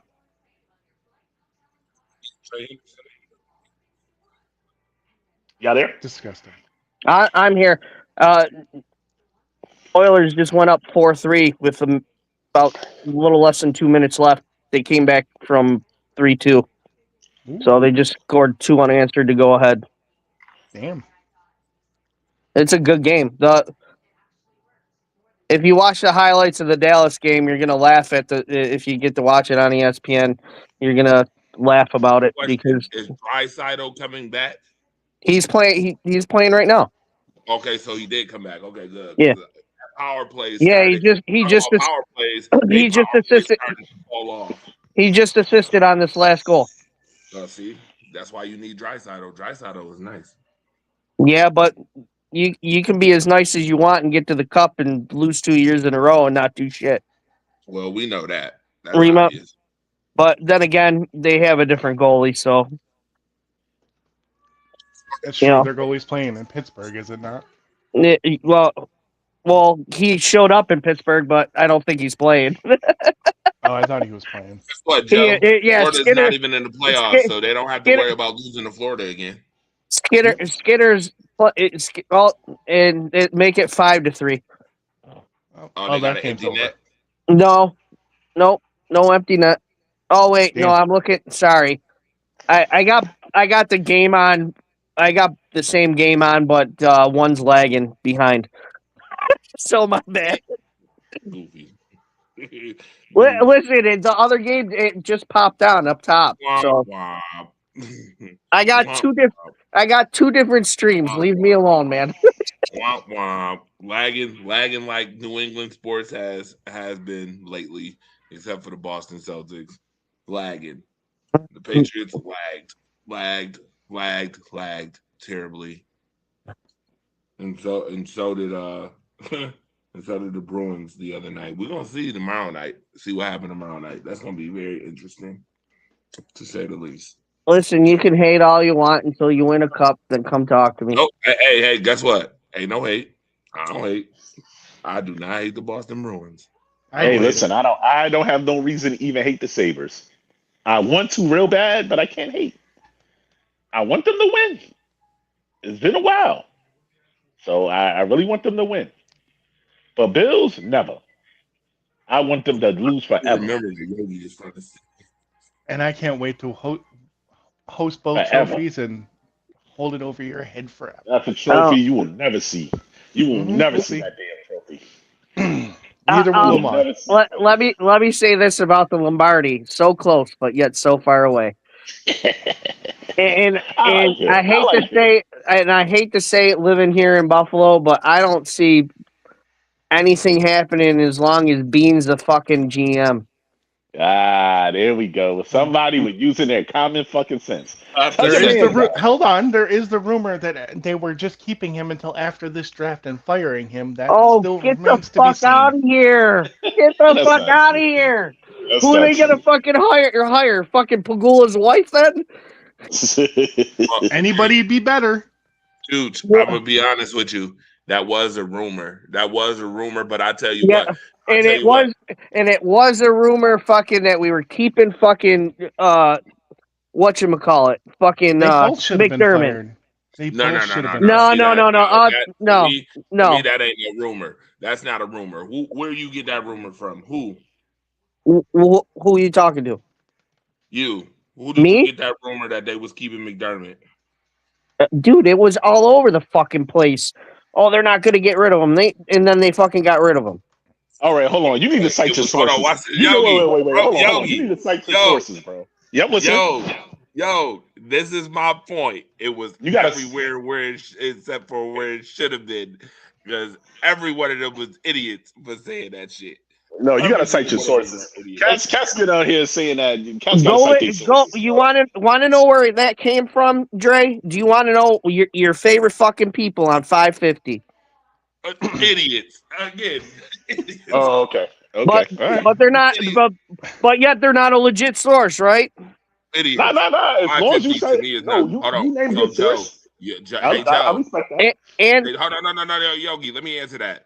Joe, you know I've been in this business long enough to know legitimate sources and real. and how much shit has Adam Scheffner fucking talked over the years?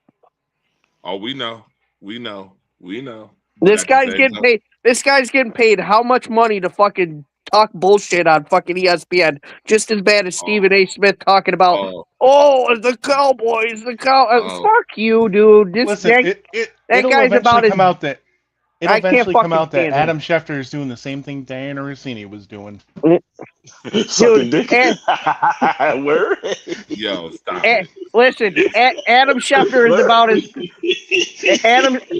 Adam Schefter is about as bad as fucking Vince Russo and fucking Metzler fucking giving reports on fucking wrestling.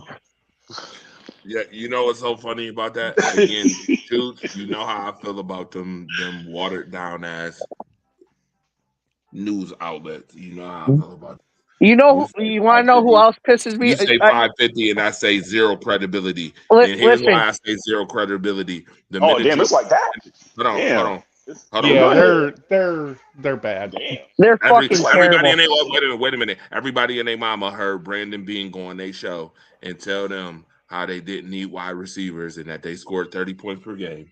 And then in the same week, Brandon Bean went and got 3 bargain basement ass receivers who did Yep. absolutely nothing in the same week. And those motherfuckers didn't even check Brandon Bean.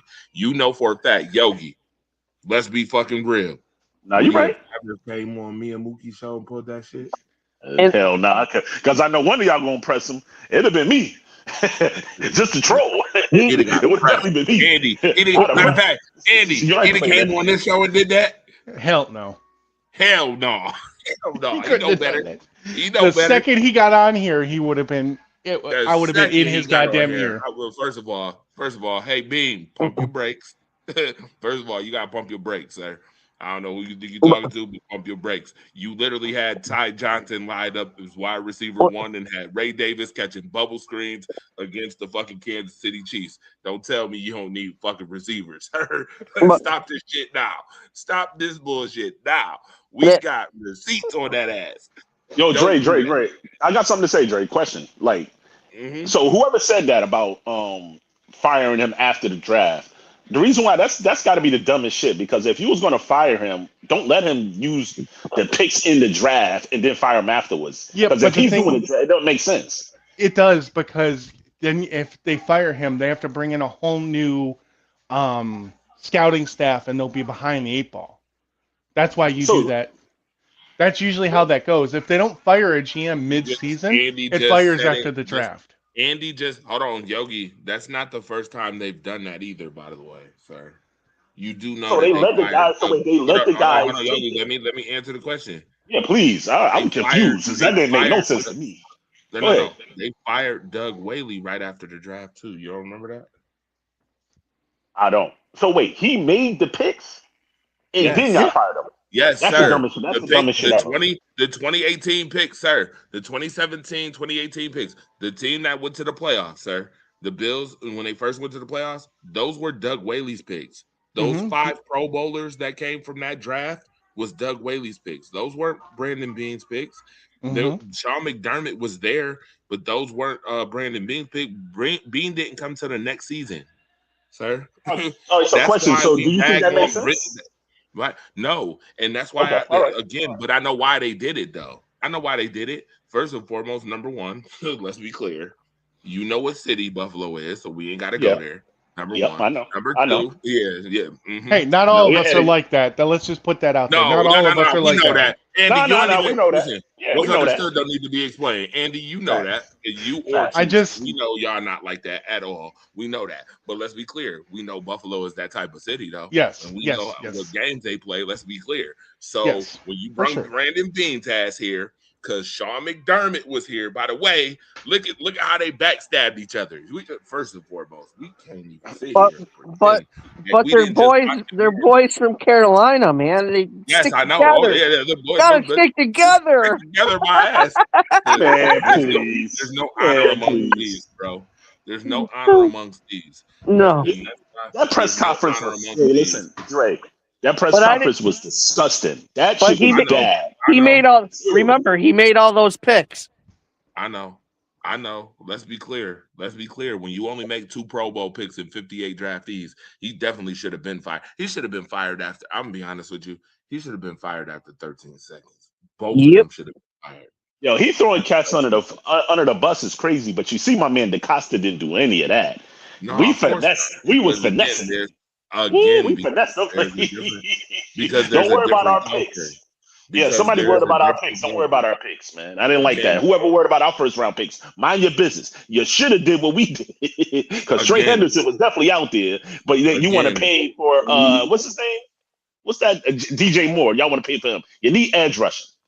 But y'all want to sit up here and worry about what the hell we need a number one receiver. But go ahead. Yeah, not for a second round. See, but we had this conversation, and I think I don't know, Chuch, if you heard this conversation, but I think we've had this conversation too, is that Buffalo could have had DJ Moore 2 years ago. Dumbasses. I just don't understand. You could have had him 2 years ago. He was in Carolina. He was sitting right there. before he went to Chicago. He was sitting right there for less money, and you Mm. could have got him then, and you Bill- didn't get him then, and we wouldn't be having no conversation about wide receiver after Stephon Diggs left. Yeah. Again, Buffalo Buffalo management. could have had Max Crosby instead of trying to trade for him. Duh. Well, everybody could have had Max Crosby. We could have had Max Crosby. I'm not going to do that. We all could have had Max Crosby. True. But at the same token, Buffalo management has done a lot of things that have hindered both teams, whether it's the Sabres or Bills. A lot of management and that mismanagement, and that's because Bakula is not a sports guy. See, Baltimore, you have a sports owner. He's You a have businessman. shit who knows this shit. You have a GM who knows this shit. You have a football operations person who knows this shit. I will say this. How about this? Y'all said about Brandon Beane, it might get fired after the draft. I will tell you that taking the football operations job can get you fired faster than being a GM, though. Because that's what Beane is now, right? Football operations guy. He can get fired. He can get fired. You know what? You know what? Bean, wait. Before tell them Andre, to not. Hold on. before. You know what, Yogi? You right. Tell them don't worry about nobody else's picks. They need to worry about their own. No, but here's my thing though, and I'm about to tell you this though. Bean and the owner, they're locked. They're locked in. That press conference is what I've seen. They're locked in. Oh yeah, they're locked in. They're locked in. Because there is no. Listen, sir. I don't see him getting fired. He should get fired, but I don't see him getting fired. There is no. I do. No loyalty. Hold on, Dre. He has been played like a puppet. Let's be honest. Yes, that's the whole point. That's what I'm saying. Bean's gonna be a fucking yes man for fucking Pagula. You already know that shit, and he's gonna do everything that Pagula wants him to do. Press conference told you everything you needed to know. Exactly. He made him look like a bitch. Sir, I'm telling you now. He made him look like a bitch. I'm sorry. I bet you if Bean didn't pull that shit, he was gonna get fired too. I bet you. I put money on that. I will put my check on that. He threw McDermott under the bus, threw Keon Coleman under the bus, and anybody else who he possibly could under the bus. And I guarantee you. Hey, listen. So them strings like a ventriloquist on that shit. Andre, peep game though. Our old coach ended up taking that job in New York. Guarantee he made it so like he's not doing no middleman shit. I'm talking directly to the owner. I'm not talking to no GMs or none of that. Now, we can coincide and be cool, but I don't want to be the little middleman that, we good, but then you throw me under the bus to the owner. Nah, fuck that. I'm in charge of this. I agree. And I love that. I'm like, yo, motherfuckers should be doing that more because at the end of the day, if I'm the middleman, I'm going to be like, no, you're going to go before me. Fuck this shit. And that's what Bean did. He threw your man McDermott under the bus, and we all like, nah, we paying attention. Your man should have got fired. We all said that. And I'm not even a Bills fan. And I'm like, yo, y'all ain't drafting nobody good. So I say that to say, you're going to mess up those picks anyway. Whatever picks you got, you might need to trade to get DJ Moore. Matter of fact, you should have used the first round pick to get Crosby because y'all going to fuck up those picks anyway. I've been said this. So, I'm in my group chats and like talking shit. But I'm like, that first round pick, you should have went after Crosby. He's still out there. Why don't you go after him? You got to be able to pay him. The Bills can pay him. All you got to do is kick the money down the road and structure the shit. And doing that to the salary cap. You have to turn that shit into a signing bonus and do it like that. Guess what? Yogi, Buffalo has spoiled so much money on spilled milk that I'm gonna be honest with you. I do not see them picking up no legitimate, real defensive lineman. I do not. There's a reason why Dexter Lawrence did not come here. I honestly don't think I like him. Well, we couldn't offer a 10th overall pick either. Exactly my point. Well, you should have though. Shit, you gonna mess up the pick anyway. Shit. Guess what? That tells you a lot right there. We could have offered 26. But if you're getting the 10th, you're gonna take 10th over the 26th. You're not. I'm telling you right now. I'm telling you now. Buffalo not trying to give up no assets. In fact, I wouldn't be surprised come Thursday that Buffalo trades back that pick. They should have traded back last year's pick. We had this conversation, bro. They should have traded back last year's pick when they got too gung ho and got Maxwell Harrison in the first round, and he wasn't even a second round grade. When you could have got Nick Anamori and fucking Maxwell Harrison for the pick. We already had this conversation. We talked about this already. I You agree literally that could have that's had what Nick happens. I'm Inamori. just saying. You literally could have got Nick Inamori in the beginning of the second round and got Maxwell Harrison in the late second round for the first round pick. Now, if So- these dummies go ahead and use that first round pick on some goddamn wide receiver who not proven, I'm going to slap Buffalo in the face because So- all I can see is them I'm- throwing him under the bus too when he doesn't exceed expectation. Andre, they're gonna waste. They're gonna fuck up the pick. I hear what you're saying, bro, but they're gonna fuck up those picks, bro. I got That's it. what I'm telling you. They're gonna fuck up all those picks, man. What's What's the point? Guess what? Guess what, Yogi? I wouldn't even be surprised. That's what I'm telling you. I wouldn't be surprised. I have zero faith. I'm gonna be honest with you. I have little to zero faith in Brandon Beane. I think somebody needs to be in that draft room, Period. not let him run all that shit and Dre, He's a help moron. Dre, That's what I Yes. think. Joe, yeah. well, this is what I see come draft day. Oh, you know how everybody's vouching for Keon?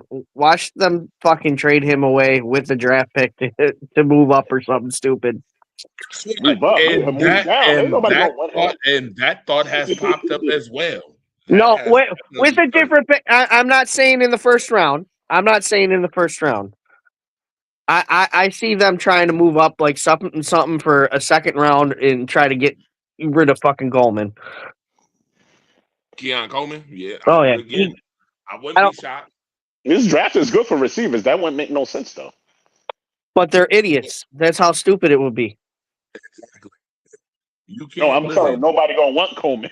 Ain't nobody gonna want Coleman now. He dog food. Nobody want him. Yogi, mediocre and Bills management go hand in hand, sir. That- that's just- expect the unexpected. Here's the other thing. You're talking about mediocre. We can go back years ago. Hogan was a mediocre player, and then he wound up going to New England and winning a friggin' Super Bowl. And he was what? He was their whole team that one year in the playoffs. Keon Coleman could wind up kicking it if he gets a fresh new start, new team. If he's not a freaking prima donna like he acts off the field, then we won't have a problem. He won't have a problem. I think that he just wants. I honestly think that he never wanted to come to Buffalo in the first place. I think he just talked a good game, and this is just my perspective of it. You guys can say whatever you want, but I think the guy wants to go back down south. He wants to go back home. He wants to be closer to home. Well, after your owner and your your GM threw you under the bus, yeah, you might want to. The agent should have been like, "Yo, you know what? It's not gonna work, yo." Like, you know, this is So- what his third year now. Or second? Yeah, it'll be his third. Yeah. If he don't get it together now, I think it's gonna be a wrap. That's what I think. Yeah, They gotta going get- into his they third. gotta get it together now. He ain't getting it together. It's gonna be a wrap, my man. That's how I feel. So, okay, y'all can hear me now. Yeah. So Mhm. Keon wanted to come here. He did want to come here, but after getting thrown under the bus, his agent don't even want him here. I wouldn't either. Wouldn't make no sense to me to have him in here. If you don't want me here, you don't want me here. I would And have I don't never. blame him. I would have never picked him in the first place. He only showed out 1 year in college.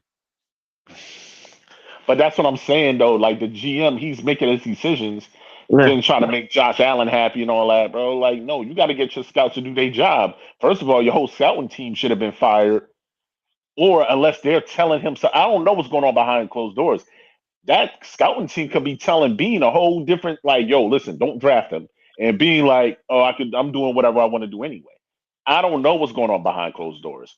But these draft rooms, these war rooms need to be looking real different. And motherfuckers need to be having more input. You got to get more real football guys in there. And you're not. You got Bean letting him be the football guy, and he fucking up. So What happened to the Harrison Jr. All that talk about trying to get him? man, I didn't hear anything about it. There wasn't. Weren't they trying to? Conversation. Huh? That's still in conversation. Yeah. Something like that probably wouldn't happen until the day of the draft, depending on which round they're going to be Correct. traded for that. So Absolutely. Buffalo not gonna play their hand early. So y'all would want to trade down or trade up? Honestly, I mean- to me, again, Yogi, they should trade down. To me, there is nobody at wide receiver that is better than somebody you can get in free agency or trade for. To me personally, I do not think that Incepcion, and a lot of people think that he's going to be this phenomenal. I don't think that he's going to be great here. I don't. yeah, he drops the ball too much for me. There's one receiver that I would I draft don't. if he falls to 26, but that's it, and that's Tyson. Right, Tyson might be, but I wouldn't even. I'm Tyson, sorry. you talking about Jordan Tyson? He ain't moving down. Y'all bugging. Y'all crazy. His injury history could push him down. You can't say it wouldn't, because it could. But Hey, Yogi, here's the thing. I'm not bugging because I'm not drafting him. I'm gonna be honest. I'm not drafting him. You wanna know why Well- I'm not drafting him? Go ahead.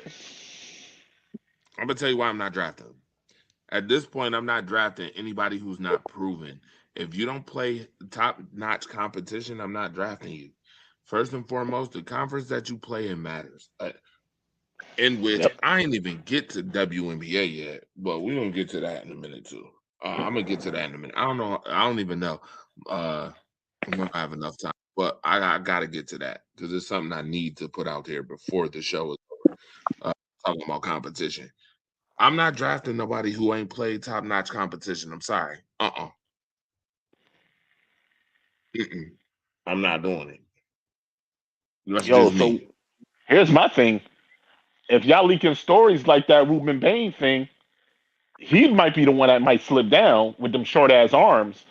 I think y'all leaked that story. I think y'all leaked that story. Again, which story is only leaked about short is because of last year. It would make sense to leak the story so his drop value can drop down to the 20s. He should not make it down to the 20s, but he'll make it. He probably might, depending on how like deep people look at that story about that DWI thing. Story from last year. You know who I'm talking about? Ruben Bain. I'm talking about Ruben Bain. Who are you talking about? No, I'm talking about the player that got drafted last year early with the short arms. Who am I talking about? Oh, I have no clue. Talk about New England's Yes. left tackle. Yes, New England's left tackle had Tyrannosaurus Rex arms. I don't care what position you're at. Short arms, yeah, short arms to a lot of scouts is a turnoff. You saw what happened to him in the playoffs this year, Mr. Short Arms. See what happened to him in the Super Bowl? Hey, when it mattered most. Yeah, teams watch that. That's why somebody's I'm gonna still go after him. Somebody gonna still go after him though. Somebody gonna go after him. It matters where you play. Who you play with matters. I'm sorry, I hate to. Well, I don't hate to quote him because I love quoting them anyway, just to be funny sometimes anyway. But the quote, Marcus, who you play with matters. I'm sorry, who you play with matters. Majority of the best wide receivers have come from LSU, Ohio State,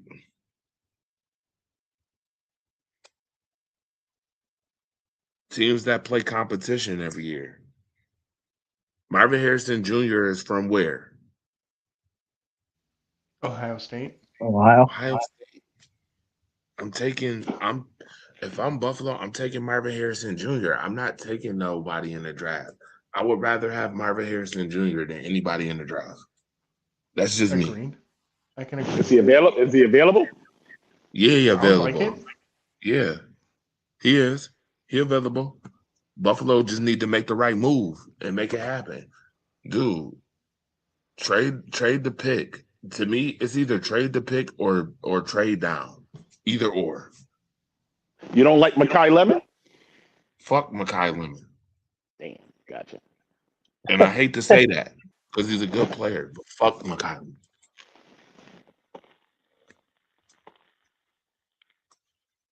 Sorry. You're gonna have No to. legitimate teams. Let's be clear. This is what I'm talking about. Buffalo fucked up last year's draft.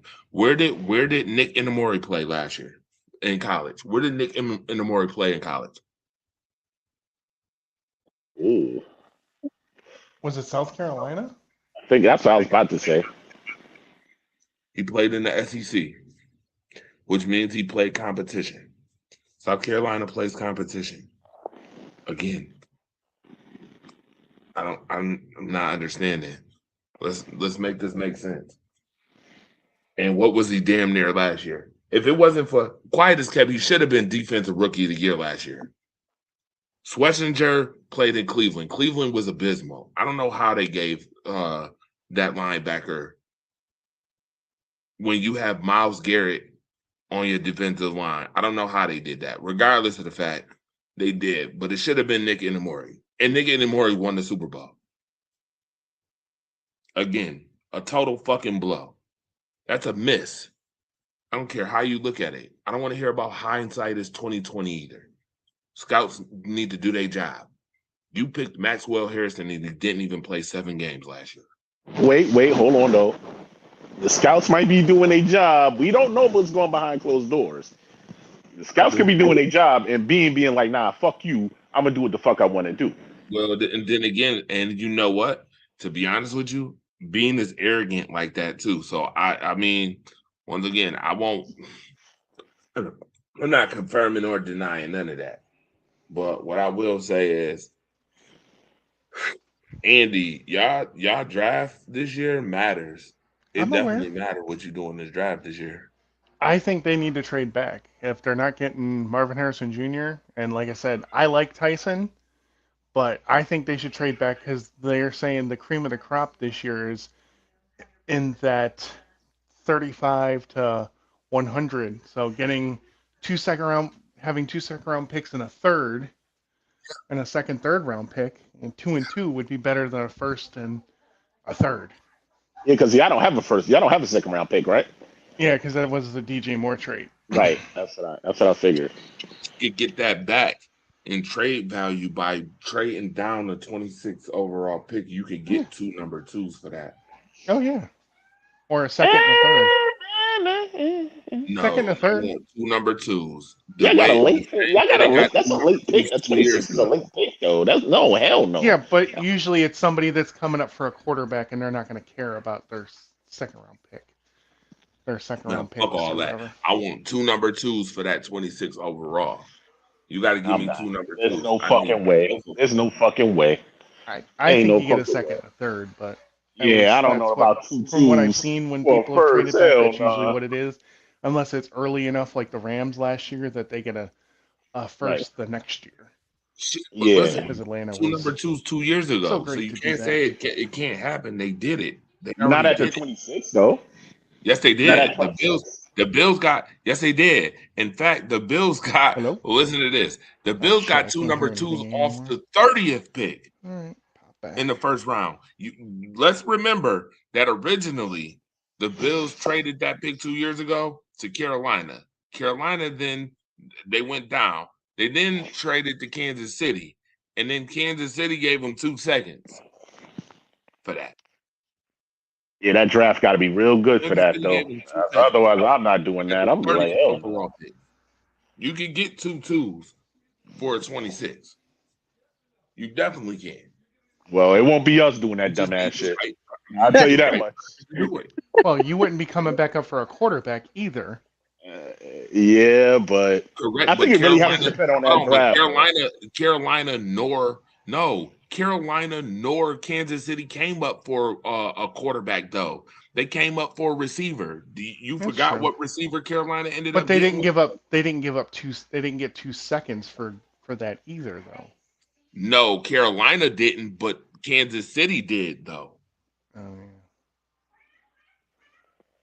Kansas City gave up 2 twos, sir. How do you think that we got Keon Coleman the first pick in the second round? Well, we traded with them and bounced back to 31, and then traded with Carolina at 32, and then traded with somebody else to get the first pick of the second round. We Yeah, traded so back twice. That shit don't sound like no 2 for no fucking 26 pick. They No, better that's get the fuck out of here. wrong. Andy, what are you talking about? We traded Andy, back twice. They traded with Carolina first, No. sir. No, they Carolina traded with he traded with Kansas City first, then But Carolina. he didn't. No, he didn't. No, they did not. They traded with Carolina first, sir.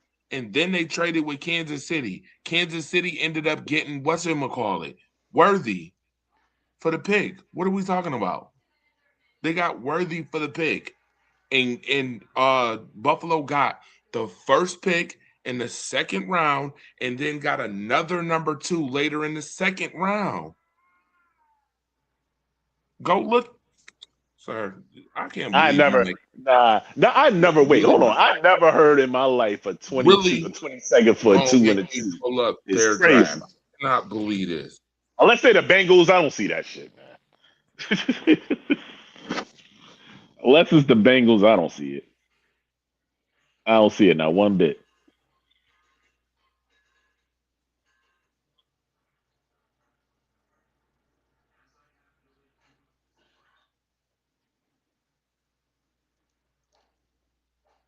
Yeah, the initial trade pick was 28 to the Kansas City Chiefs for 32 and number 95, which was a third round pick, and number 220, yeah, whatever. And then they traded back with Carolina to get number 33 and a 2024 fourth round pick.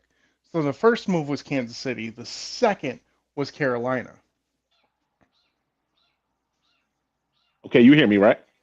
I hear you, but I don't hear anybody else. Yeah. Okay, I think Andre I'm still here. I'm just listening. I'm about to chime out because I got to be up for work. Yeah, hey yo, Andre bugging though. Andre bugging. I ain't never heard that shit. 26 for 2 seconds in 2 second rounders is crazy. I never heard no shit like that. But, anyways, gentlemen, have a good night. You too, man. Yep. When we traded back with Kansas City, we got a first and a third, and then when we traded with Carolina, we picked up a second and a fourth. Yeah. So you basically saying they made two separate deals. Got you. Okay. Yeah, that's basically what you said. No. I can't hear them. Sir. No. I hear you. Sir. No. They got Keon Coleman and Cole Bishop in the second round for the 32nd pick, sir. I'm looking at this. What are you talking about? They got number 33 and 60, sir. Those were 2 twos. You sure that 60 wasn't a 3? No, that 60 is not. 60 is a second round pick. What are we talking about? And Dwayne Carter was in the third round, sir. Keon Coleman is the one who vouched for Carter in the third round. This is I knew it. I knew that was BS because they had the 95th pick. Coleman is the one who vouched for Carter because they played at the same place. Yeah, I didn't know that. Yeah, that must have been some wheeling and dealing, but they cool and Carolina let that shit slide. Okay, that makes more sense now though. They both cool, so Or no. right.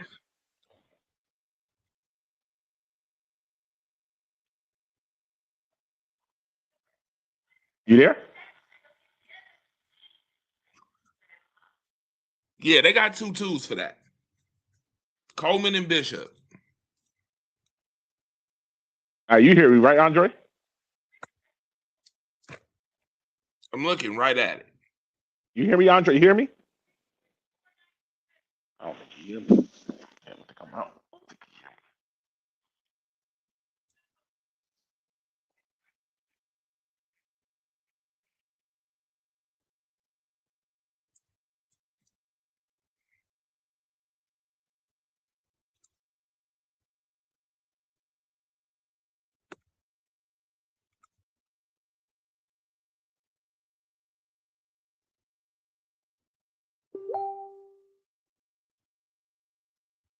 the heck?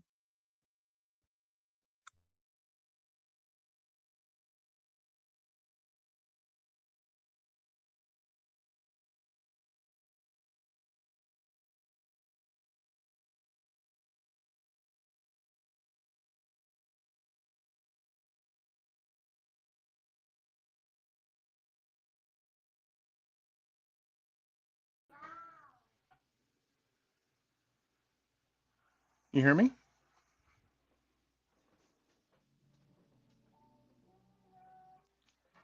What the fuck is going on? I can't hear nothing. All right, sir. I stand There we go. corrected. Yeah, I Yeah, stand we corrected. had the bishop pick already. Yeah, we you had this at 60. we traded back, got the Yeah. last You're pick, right. and I'm about to say I remember that, especially Yeah, that's with me. what That's on happened. me. And I think you're thinking when you said the whole thing about vouching for Carter. I think you're thinking of this year with Maxwell Harrison and Yeah, Harrison and whatchamacallit. Correct. yeah. You get a Correct. lot of information thrown at you, so I could see it how it No, usually. no. That was me. That's my mess up. I'll take it. What happened I'll to take Yogi? that. He leave? I don't know what happened to Yogi. It's all good. I don't know. The Nah, that's me. That's on me. You literally was right. no, I'm not talking about that. I'm saying the freaking audio keeps going out. Can't hear nothing. Okay, so now I will play that. Even if, right? So Buffalo got the first overall second round to start the second round, and they got the 95th overall pick, right? Yep. It was 2 seconds, and they didn't have a third. That's why they got that third. So So it they was two. ended up getting the third too. So they Yep. got the second and the third, right? Mm-hmm. And they got the third, right? Yep. You still could have got Nick Inamori in the second and got Maxwell in the third. Yeah, I agree. Maxwell's We've still a discussed third that. I'm round just grade player. You still could have got both of them for the pick. Even if it wasn't 2-2s.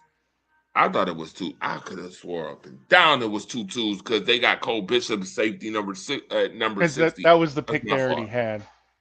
Ugh, gross. Gross. But I Gross. see them definitely trading back, and they'll probably they'll trade back early in the second, have that, and then they'll have two threes, unless they can pull off 2-2s, like an early one and a later one.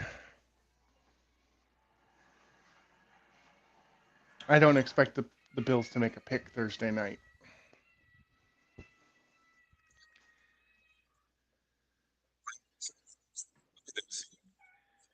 Couldn't hear that. Came through Stand real low. corrected. It's all good. You was right. I got you. Yeah. I got you. Good shit, Andy. I give you the props.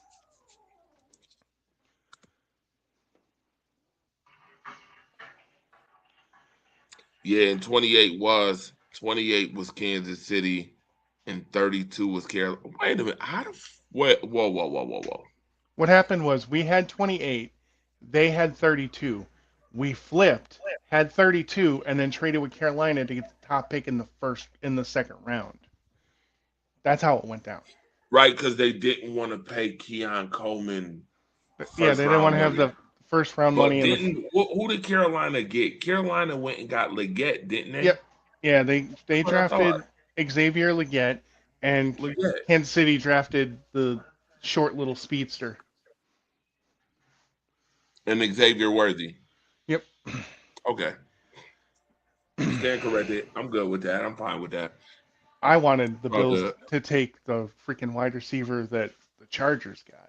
It's all good. Players fuck up too. I Yep. don't. I can't even see the comments. I'm sure somebody in the comments section talking shit right now. They're like, they done caught Dre. They got him. They got him. Love it. Love it. It's all good. All right. Real quick before we go. I know you're a WNBA guy, I think. I'm not, but I want to say I think. I'm not even close. I don't care. I don't root against it, but I'm not. I got too much going on to be watching that too. See,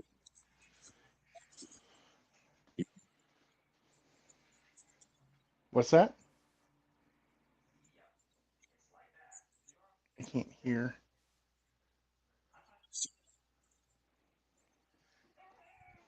Dre, your volume's real low.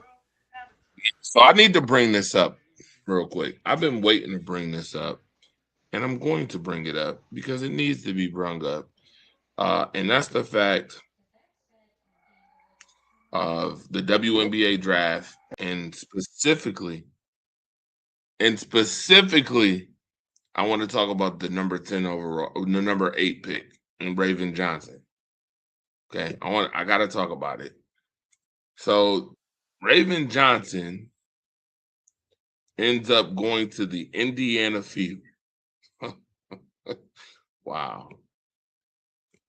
And I thought we've seen crazy things. I guess it does not cease to amaze me when it comes to seeing the craziest thing in sports right now, I guess.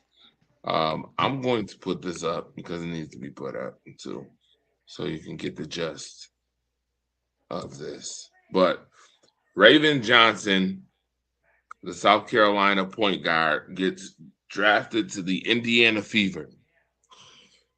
This has been a topic of conversation for the last couple years with everyone who doesn't watch NBA, for casuals who watch WNBA, and for people who have watched NBA since the inception or for a long period of time. We all know about the Caitlin Clark, Angel Reese rivalry, right? Mm-hmm. Everybody know about that? Andy, you know about it, right? I do. Okay. Do people remember how that even started? How that even became a thing? As far as I know, Caitlin Clark was when they were in the when she was in the tournament the one year. She was beating people doing the John Cena "You Can't See Me" thing, and then LSU beat that ass against her, and Angel Reese did it back to her, and that started the whole little thing. So that is very true, but something happened before that. And it happened in the tournament. You're right. It did happen in the tournament in which Caitlin Clark waved off Raven Johnson. Iowa beat South Carolina, and I want to say it was the Final Four or the Elite Eight, one of those two rounds. The year LSU beat them in the finals. In the final, it was 77-73. Caitlin Clark had scored 41 points. Raven Johnson had the ball at the time, and Caitlin Clark, who does not play defense, by the way, we need to put that out there because you don't. Waved off Raven Johnson because Raven Johnson, she figured, can't shoot, or Raven Johnson really didn't have a jump shot then, a legitimate jump shot. So she waved her off, like, I ain't checking you. Well, people got annoyed about it, and rightfully so. Um, nothing was said. Nothing was said by the major media pundits until Angel Reese decided, after beating that ass, as Andy stated earlier, decided to give her the "You Can't See Me" and put her hand on her finger. When they asked Angel Reese why she did that, yada yada, she said, "Yeah, I get that she may not be on my team, but I'm not gonna let you make fun of my SEC sisters." By the way, LSU plays in the SEC, and South Carolina does too. And Angel Reese took exception to the fact that Caitlin waved Raven Johnson off like she was nothing. we kind of take that as disrespect. When it comes to basketball, so she took exception, and the Wave started a whole entire rivalry and a whole monologue in which, Andy, I'm sure you know, there's been plenty of things said about Angel Reese and about Caitlin Clark ever since. Well, that was 2024. Fast forward a year, Caitlin Clark gets to the finals again, but this time she got to play South Carolina. And in that final, in the beginning of the game, Caitlin Clark scored 18 points. But that was only until Raven Johnson started checking her and became the primary defender. And when Raven Johnson was the primary defender against Caitlin Clark in this championship game, Caitlin Clark did not score 13 more points in 3 quarters, which we consider lockdown when half of your points came from the free throw line and you only made 3 baskets the rest of the game. So in 3 quarters, you only made 3 baskets and you had more turnovers than you had baskets when Raven Johnson was guarding you. So that became a big thing. Well, Raven got her lick back and she won the title off of her. All right. People didn't like that either. That South Carolina beat them. Raven Johnson got her lick back. People didn't like that.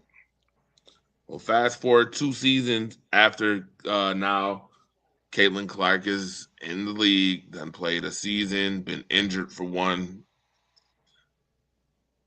Year 3, the Indiana Fever select Raven Johnson.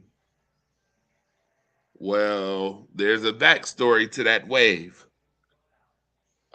Folks don't know that after the Wave, Raven Johnson was bullied badly. She ended up having to see a psychologist and stuff because she was being bullied so bad.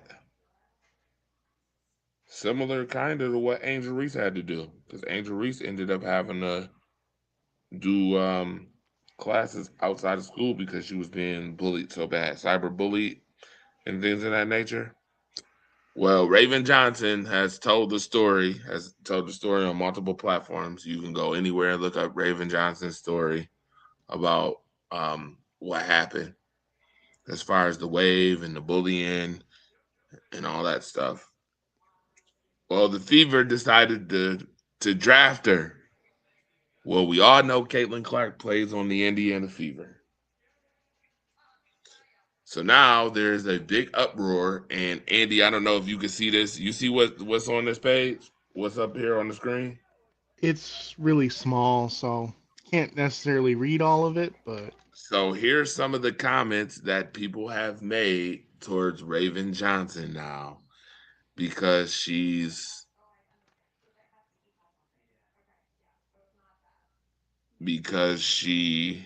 has gotten drafted by the Indiana Fever. So I'm going to read just a couple of these. Jimmy 2 times said, fuck Stephanie White and we don't rock. He meant to say we don't rock with. I wish people, if you're gonna talk stuff, please be able to use proper English when you do. Complete sentences, okay? Complete. So it says, fuck Stephanie White and we don't rock. Raven, she's another AR with fake monkey narrative. Keep them people away from Indiana, please. that's disgusting.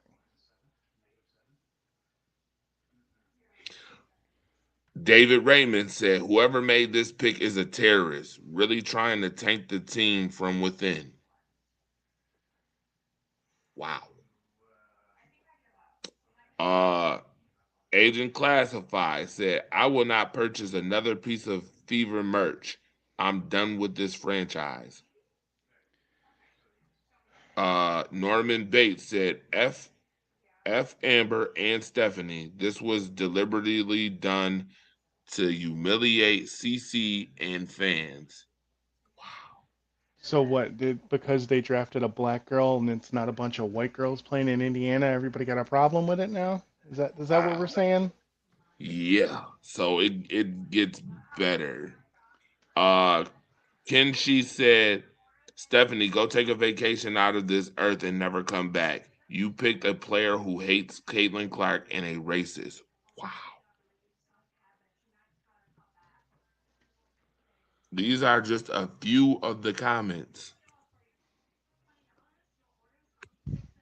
that have come to play since Raven got drafted to this team. And you mean to tell me that this fan base doesn't have any racial overtones to it? That they aren't a bunch of racist, casual jackasses, like I've been saying for years now. So let's address the first thing, the first elephant in the room. Number one, for idiots who don't watch basketball, you casual morons. The Indiana Fever picked Raven Johnson because Raven Johnson can close games and plays defense. Guess who they take off the floor in the most pivotal points of games? Caitlin Clark. Andy, you know the answer to that question? I'm sure you do. It's a simple one. The James answer, Harden 2.0. yeah, that would be Caitlin Clark. They literally take her off the floor because she's such a defensive liability. She's literally been bottoms in the WNBA as it pertains to defensive efficiency. So why wouldn't you, as the Fever? And I get it, the Fever needed a big, fine and dandy, but Raven Johnson, according to the GM of the Fever, was best available at the time, so they got Raven Johnson, a shore-up point guard who's been to multiple national championships, by the way, to play closer, to have Caitlin Clark off the floor. That is the first idea. The second idea is maybe they got Raven Johnson to play point guard to have Caitlin come off the ball because Caitlin is so ball dominant. By the way, Caitlin Clark has one of the highest usage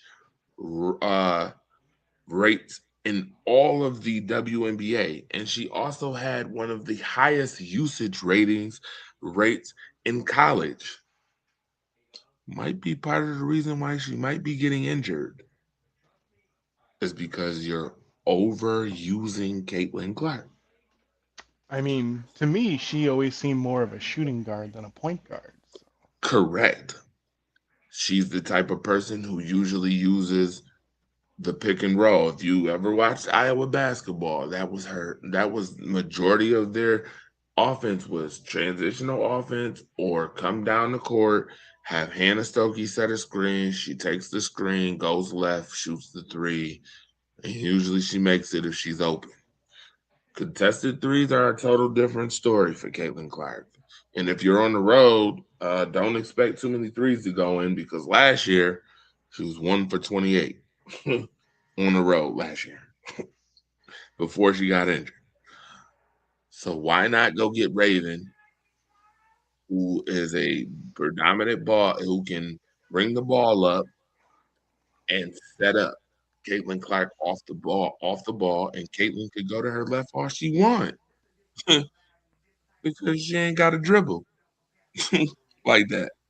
She could just shoot threes, right? Nobody was thinking about that. But instead, they made all these comments about Raven. Well, there's a second part to this, Andy. And the second part is her South Carolina alum sister in Aaliyah Boston plays for the Indiana Fever. Aaliyah Boston and Raven Johnson were teammates in 2022. You know how they feel about the college sister alum stuff. You know that. loyalty, all that stuff, Mm-hmm. sisterhood, brotherhood. When you in college, Andy, you know all this, Yeah. right? Mm-hmm. Well, it's kind of funny, Aaliyah Boston, because I have not once yet heard you stand up for Raven Johnson yet. At all. Aaliyah Boston has not on no platform, and I've been looking for it. I have not on one platform seen Aaliyah Boston stand up for Raven Johnson once. I have not heard a conversation from Aaliyah Boston talking to Caitlin Clark to even have a conversation about her fan base. Don't you find that kind of disturbing? Yeah. No conversation about the fan base that's being racist. No conversation about what happened with your South Carolina alum sister. Nor have I even seen one post with her and Aaliyah Boston yet, and I'm still looking for it. Or welcome to the team post. I haven't seen Aaliyah Boston, and I'm gonna look again while we on here right now and see where she welcomed Raven Johnson to the Fever. When did the draft happen? Huh? When did the WNBA draft happen? About a week and a half ago. Okay, 'cause I was gonna say maybe she was offline on vacation, didn't do it if this just happened, but this much time, yeah, you should have something. So this is okay. So I just pulled up something, and this is from Indiana Fever on Sports Illustrated.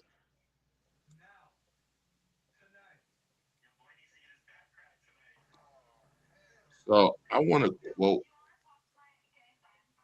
Aaliyah Boston shrugs off Caitlin Clark Raven Johnson history. So Boston and Candace Parker spoke about this entire dynamic on April 15th. Oh, this is just new. This was a couple days ago. Podcast Post Moves. Boston spoke how excited she is to play with Johnson again. Parker said, "Well, I can't wait to hear about that first practice. It's going to be a little awkward. I mean, I know that Caitlin and Raven probably haven't talked since then, but there's got to be a little, you know what I mean." No, we don't know what you mean. Especially a defensive player like Johnson, you're gonna come in and you're probably gonna be playing against the first unit. And so you're gonna be battling against Caitlin in practice.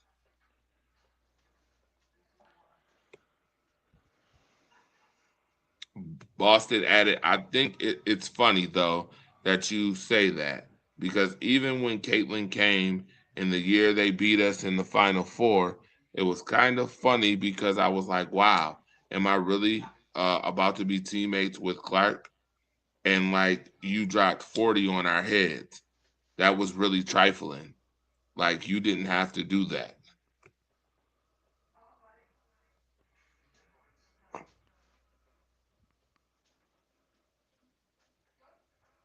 Okay, so now I got a video on this too. And I'm actually gonna play this video because this is what she said. This is crazy work to me. Andy, so far, do it sound like a hot pile of garbage to you? Slightly. Because to me it sounds like a hot pile of let's deflect. And let's just sweep this shit under the rug as if like there is no issue. So I'm gonna play this shit. W career. Like I'm excited that she gets to start it at the Fever. So we'll see. I mean, I'm excited. Well, I can't wait to hear about that first practice where it's going to be a little awkward. I mean, I know that Caitlin Clark and Oh my Raven have gosh. probably talked since then, but there's got to be a little, you know what I mean? I mean, I Especially when think- you're a defensive player like her, like you're going to come in, you're probably going to be playing against the first unit. To be Look at honest how they with you. cut She's Aaliyah not Boston probably right going off to the jump. start. And so you're going to be battling against her in practice. And the Fever, I think, have done a great job, obviously, of drafting. Some have fallen into their laps, and clearly you were the number one pick. Clearly Caitlin was the number one pick. But I do feel like there are ways to make your franchise better with the others. Yeah, and 100%. now with an expanded roster, like you're able to draft to get people better and ready in practice. Yeah, So I think it's funny though that you say that because even when Caitlin came, obviously in the year, like that year when they beat us in the Final Four, like it was actually kind of funny because I was like, wow, I'm really about to be teammates, and like you dropped 40 on our heads, like that was really trifling. Like you didn't have to do that. But it's crazy because we actually did talk about it because I felt like we had to talk about it. It was just one of those things that was like, wow, like no beef. Obviously, like it's so funny. Like the fans always have more beef than the players actually do. So it's like always entertaining. You read all this stuff and like fans are hating on one person, hating on another, and then you are playing with that said person. And so I think it's gonna be fine. Like everyone has their thoughts, but like when you come in and you're in the gym and you're ready to hoop, like that's literally all it is. So I mean, I'm I excited. just think it's gonna be laugh. great. I just laugh because it really does mean something when you put a jersey on. Like you're really Yeah. on that person's side. Yeah, 100%. And all this stuff before, It literally doesn't matter. It literally It does matter. What kind of bullshit It is that? literally doesn't matter. See, yo.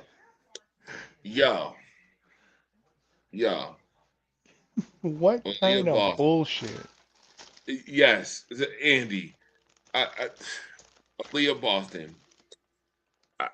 Please clip this, by the way. This is my clear message to you. First and foremost, and this is just me being real, I don't want to be disrespectful, but from what I just watched, what I'm hearing, what I've seen, what I know, covering basketball as a basketball, coach, played basketball, yo. I really wanna preface it my words, but this is a night show, and you know that we are what's the perfect word for it? Unfiltered. On this show, we unfilter Raw and ourselves. unfiltered. Raw and unfiltered. Yeah. Clip this. Aaliyah Boston, you are a fucking coward. I'm just gonna put it out there. I'm gonna say it like it need to be said. Aaliyah Boston, where I'm from, I'm sure where you're from, where you've hooped, play basketball. Bro, there's a loyalty. There's a certain loyalty when you play with your teammates, even in college. You know that alum shit, sisterhood is a bond, is a family bond that you get when you play with your teammates, especially ones that you've won national championships with or that you've played in national championships with. There's a bond and there's a loyalty when it comes down to that. And you have, to me, shown zero loyalty when it comes to that. As if like it doesn't matter because you're in the WNBA now and you play with Caitlin Clark and you're kind of sucking up to her. You're doing the sucker up, pucker up routine because Caitlin Clark is, I guess, the face of your franchise somehow, even though Kelsey Mitchell is a better player. We ain't gonna get into that. And hell, you were a number one overall pick, just like Caitlin Clark was. Like, why are you? And I'm not understanding this. I get it that your position is in a sexy position. Like Angel Reese's position is in a sexy position. In basketball, they love the point guards and the shooting guards now more than anything, even though 4s and 5s shoot the basketball more than ever in basketball now. I'm trying to figure out at what point, Aaliyah Boston, do you stop being a fucking coward and do you actually speak up? One on the Raven situation. Oh, it literally doesn't matter. Yes, it did matter. That girl literally ended up in a mental, having to be seen by mental health specialists because of the shit with her and Caitlin Clark. but it doesn't matter somehow. That don't matter to you. And she was on your team. She played at the same school you did. It doesn't matter to you. She was your teammate, your sister in arms. That doesn't matter to you. And now she's drafted to the team. And you're already, I mean, she kind of gave away information. If you really listen to Andy, she gave away information. They're gonna bench Raven. Raven ain't gonna be a starter. Raven is gonna be playing against the ones. You heard her, which means you're the bench team. The bench team usually plays against the starters. Well, I'm just because maybe what was the girl that just got drafted? Was she a first round pick? Yes. I was gonna She say was maybe they number wanted 8 to. overall. Okay. Like I said, I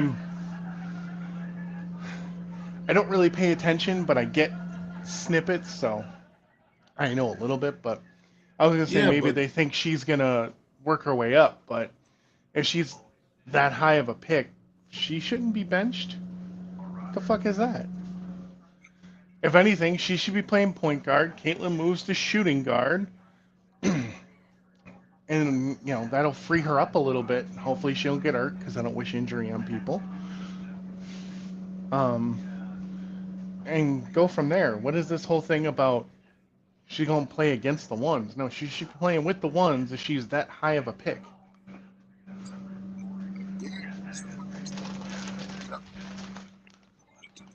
Me and Sharon have had a conversation. She knows how I feel about it. I hear this shit. Girl, you are being a fucking. You are playing kiss ass routine, and I don't like it. I don't like it. Because that's going to set her up. That's setting her up to fail. Because not only is she going to be going against Caitlin in practice, it's going to create a whole fuel to the fire. God forbid Caitlin gets hurt in practice. The retards, those red hat wearing fucking retards, are going to freak the fuck out. But you see that they've already tweeted. They've already tweeted hate shit towards this girl. Ridiculous. At what point, Aaliyah, do you say, yo, Caitlin, check your fucking fan base? I'm black like Raven is. Raven is my South Carolina alum sister. This ain't just some random person. She black just like me. Caitlin, why you ain't come out in the public and check your fan base? Aaliyah, why you ain't come out in the public and check her fan base?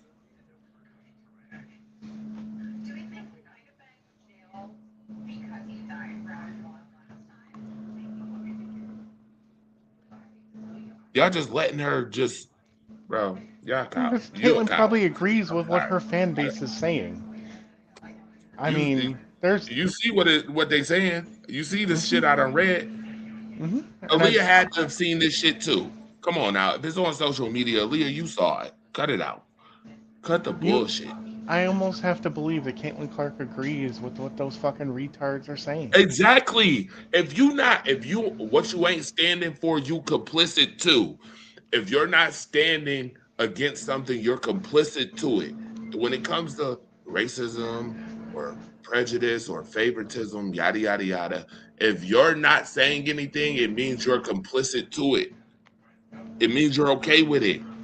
Aaliyah, you okay with your player, with your teammate being racist towards your own, being okay with a fan base that's racist towards your own people? That's fucking crazy. You're a coward. That's some Uncle Tom shit. This is what I'm saying. That's cowardice to me. This is not a random individual. Somebody you played college basketball and had a sisterhood with.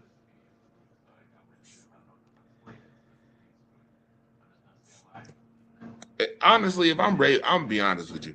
If I'm Raven, you should have seen the look on her face. The look on her face said everything. when she got drafted to the Fever. The look on her face told it all. If I'm Raven, I'm trying to get out of Indiana. I'm pulling the DeWanna Bonner move.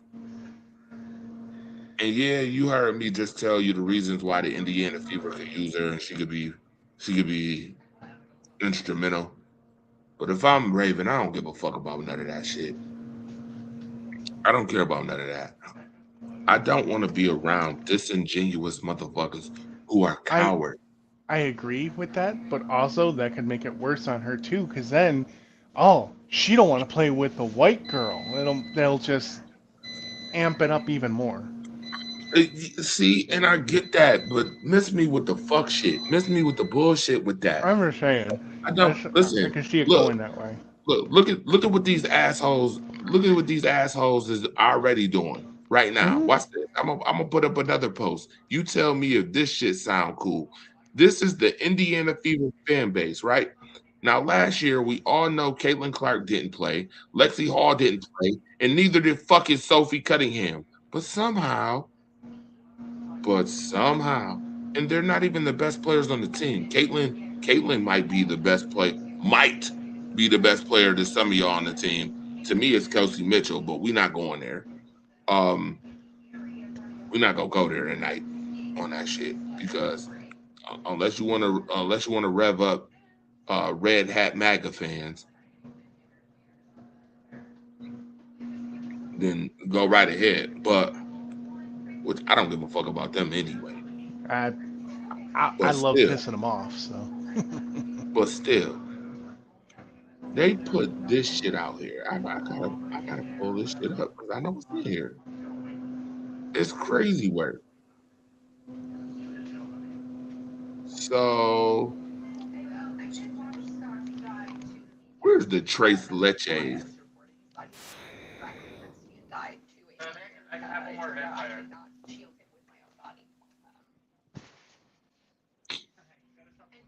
Don't make me.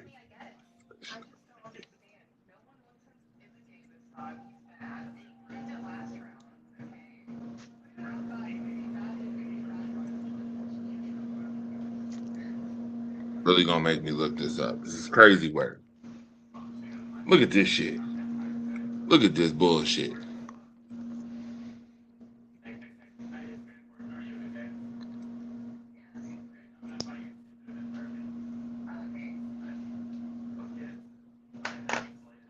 I mean, we just getting belligerent at this point now.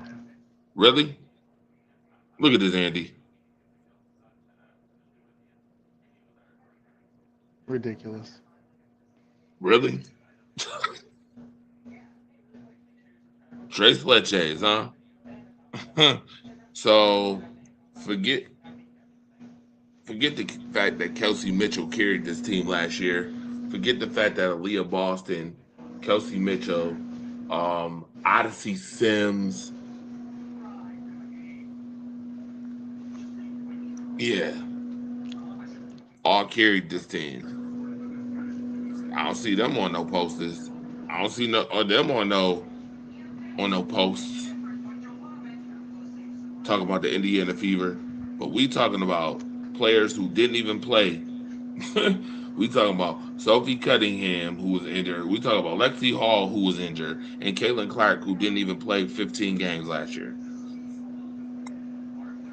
But this is how you want to advertise the Fever. Are you serious? Do you see the problem with this? Mm-hmm. You see the freaking problem? Like, this is crazy work at this point. To me, it's blatant. And Aaliyah, what's up?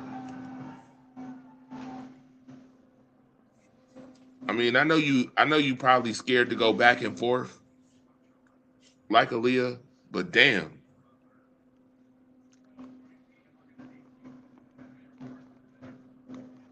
I'm just wondering, at what point do you... Yeah, that's ridiculous. This is crazy work to me. I'm sorry.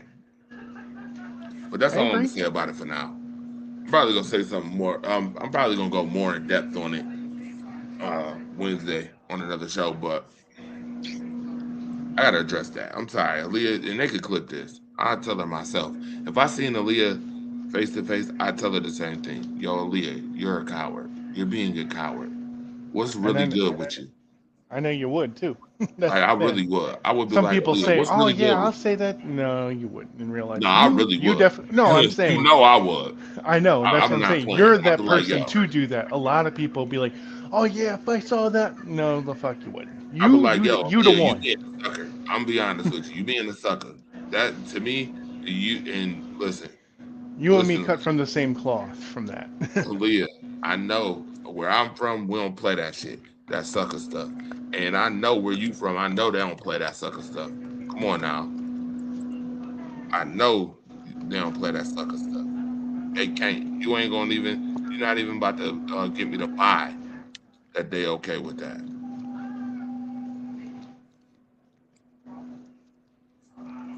Like this crazy work. Hold on. Leah Boston.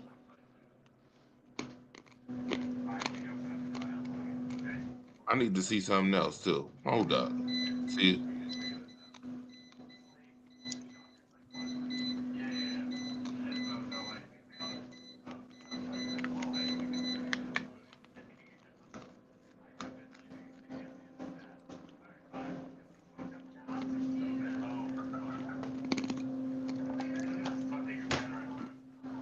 The fuck out of here. What? Mm.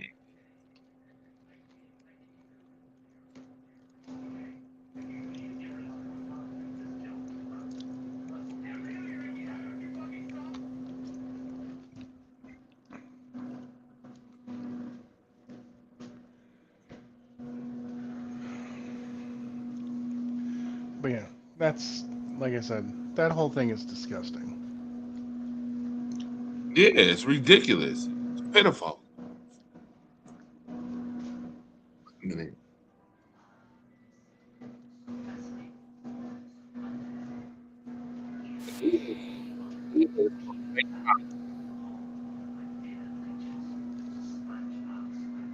The Virgin Islands. Oh, and she grew up in Boston.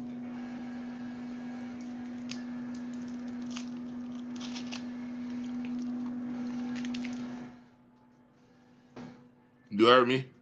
Mm-hmm. She grew up in Boston.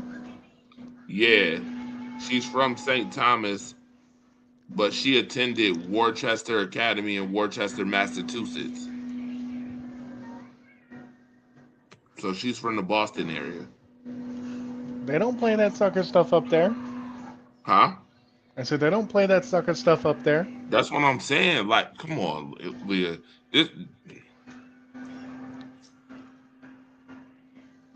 You should know better. Like, I don't like it. I'm sorry. And I've told Sharon this too. If she comes off as, I hate to use the word. I'm not going to use it. I'm not even going to use it on the show. But you know what word I'm talking about. I think so. That's sad to me. That's sad. And just imagine working your whole life to get somewhere and then you got to deal with it. Candace already know. Listen to what Candace said in that interview. I'm interested to see what the first practice is going to be like. Mm-hmm. She knows. She knows it's going to be Candace something. already know what time it is. Anybody She with a know what fucking time. brain should know what time it is. Right. And again, if I'm raving, I'm out. Sorry. If I'm raving, I'm done. If I'm raving, you gotta send me to another team. I don't even care about the backlash that I might get for that, but I'm not dealing with that. I'm sorry. I'm not dealing with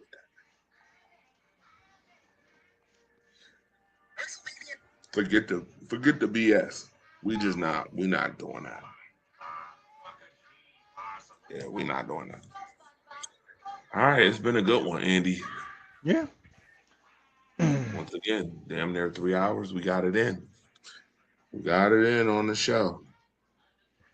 Hopefully Yogi doesn't go hibernate for 6 months. Well, we're gonna see. We'll see. And one up investing tonight too. Are you doing anything for the draft?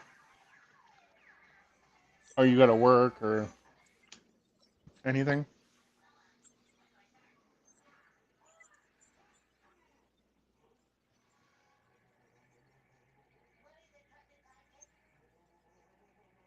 And What's that? yeah, I got mandated to work. Uh, We'll see. Nevertheless, I'm gonna let y'all slide. Appreciate y'all tuning in to Monday Night Late Night Madness. You already know. See, we live up to the name. Monday Late Night, the madness is all there. It's all there. Make sure you support us. We on YouTube. Andy Johnson, I already know. You on Facebook. He be on this show, looking it up. He don't take no shit, which is good. You know, continue to support positivity, and we're gonna keep moving in 2026. And we'll see y'all next week too. We got WrestleMania to talk about coming up later on in the week too. Night one was trash. pretty much the best thing about night one was just Paige returning. Other than that, it was Oh no, the best part about night one was Drew McIntyre getting slumped again. Can't stand Drew McIntyre. Thank you. I'm so glad he got slumped again. I mean, we all know he used to getting slumped during PLEs. Majority of his PLEs, he be getting slumped. Good job, WWE. Stand him. I can't stand him. We'll talk about the whole card coming up later on in the week. Night one and night two. Raw was good too tonight. I didn't get to watch it all, but Raw was good from what I'm seeing. All right. yeah. I don't know really what happened with Raw. I gotta go find out. I won't tell it. Just go watch it because I'm about to go watch it now before I gotta go to work tomorrow. Any I'm about to go watch it. any returns or anything? Usually, like somebody will show up that hasn't been there in a while after WrestleMania. I don't think I've seen any returns yet from what I saw so far. Nope. Okay. But all right. Well, See y'all again real soon. Appreciate y'all. we'll be talking about the draft.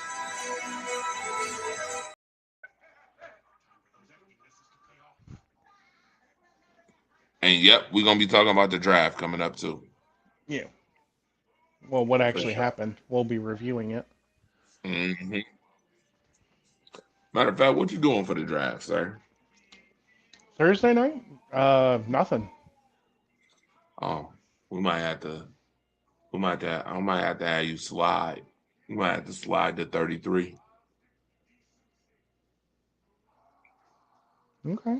So I'm not going 33 yet. You might have to come down to 33. Slide. We'll put it together. Yeah. And then Friday, supposed to be going over to Willie's. Oh, my boy Willie. What's good, Willie? You Eagles fan. Yeah. Shout out to my boy Willie. Shout out to my best friend. Sir. Peace out, y'all. It's been real. It's been fun. Thank you again.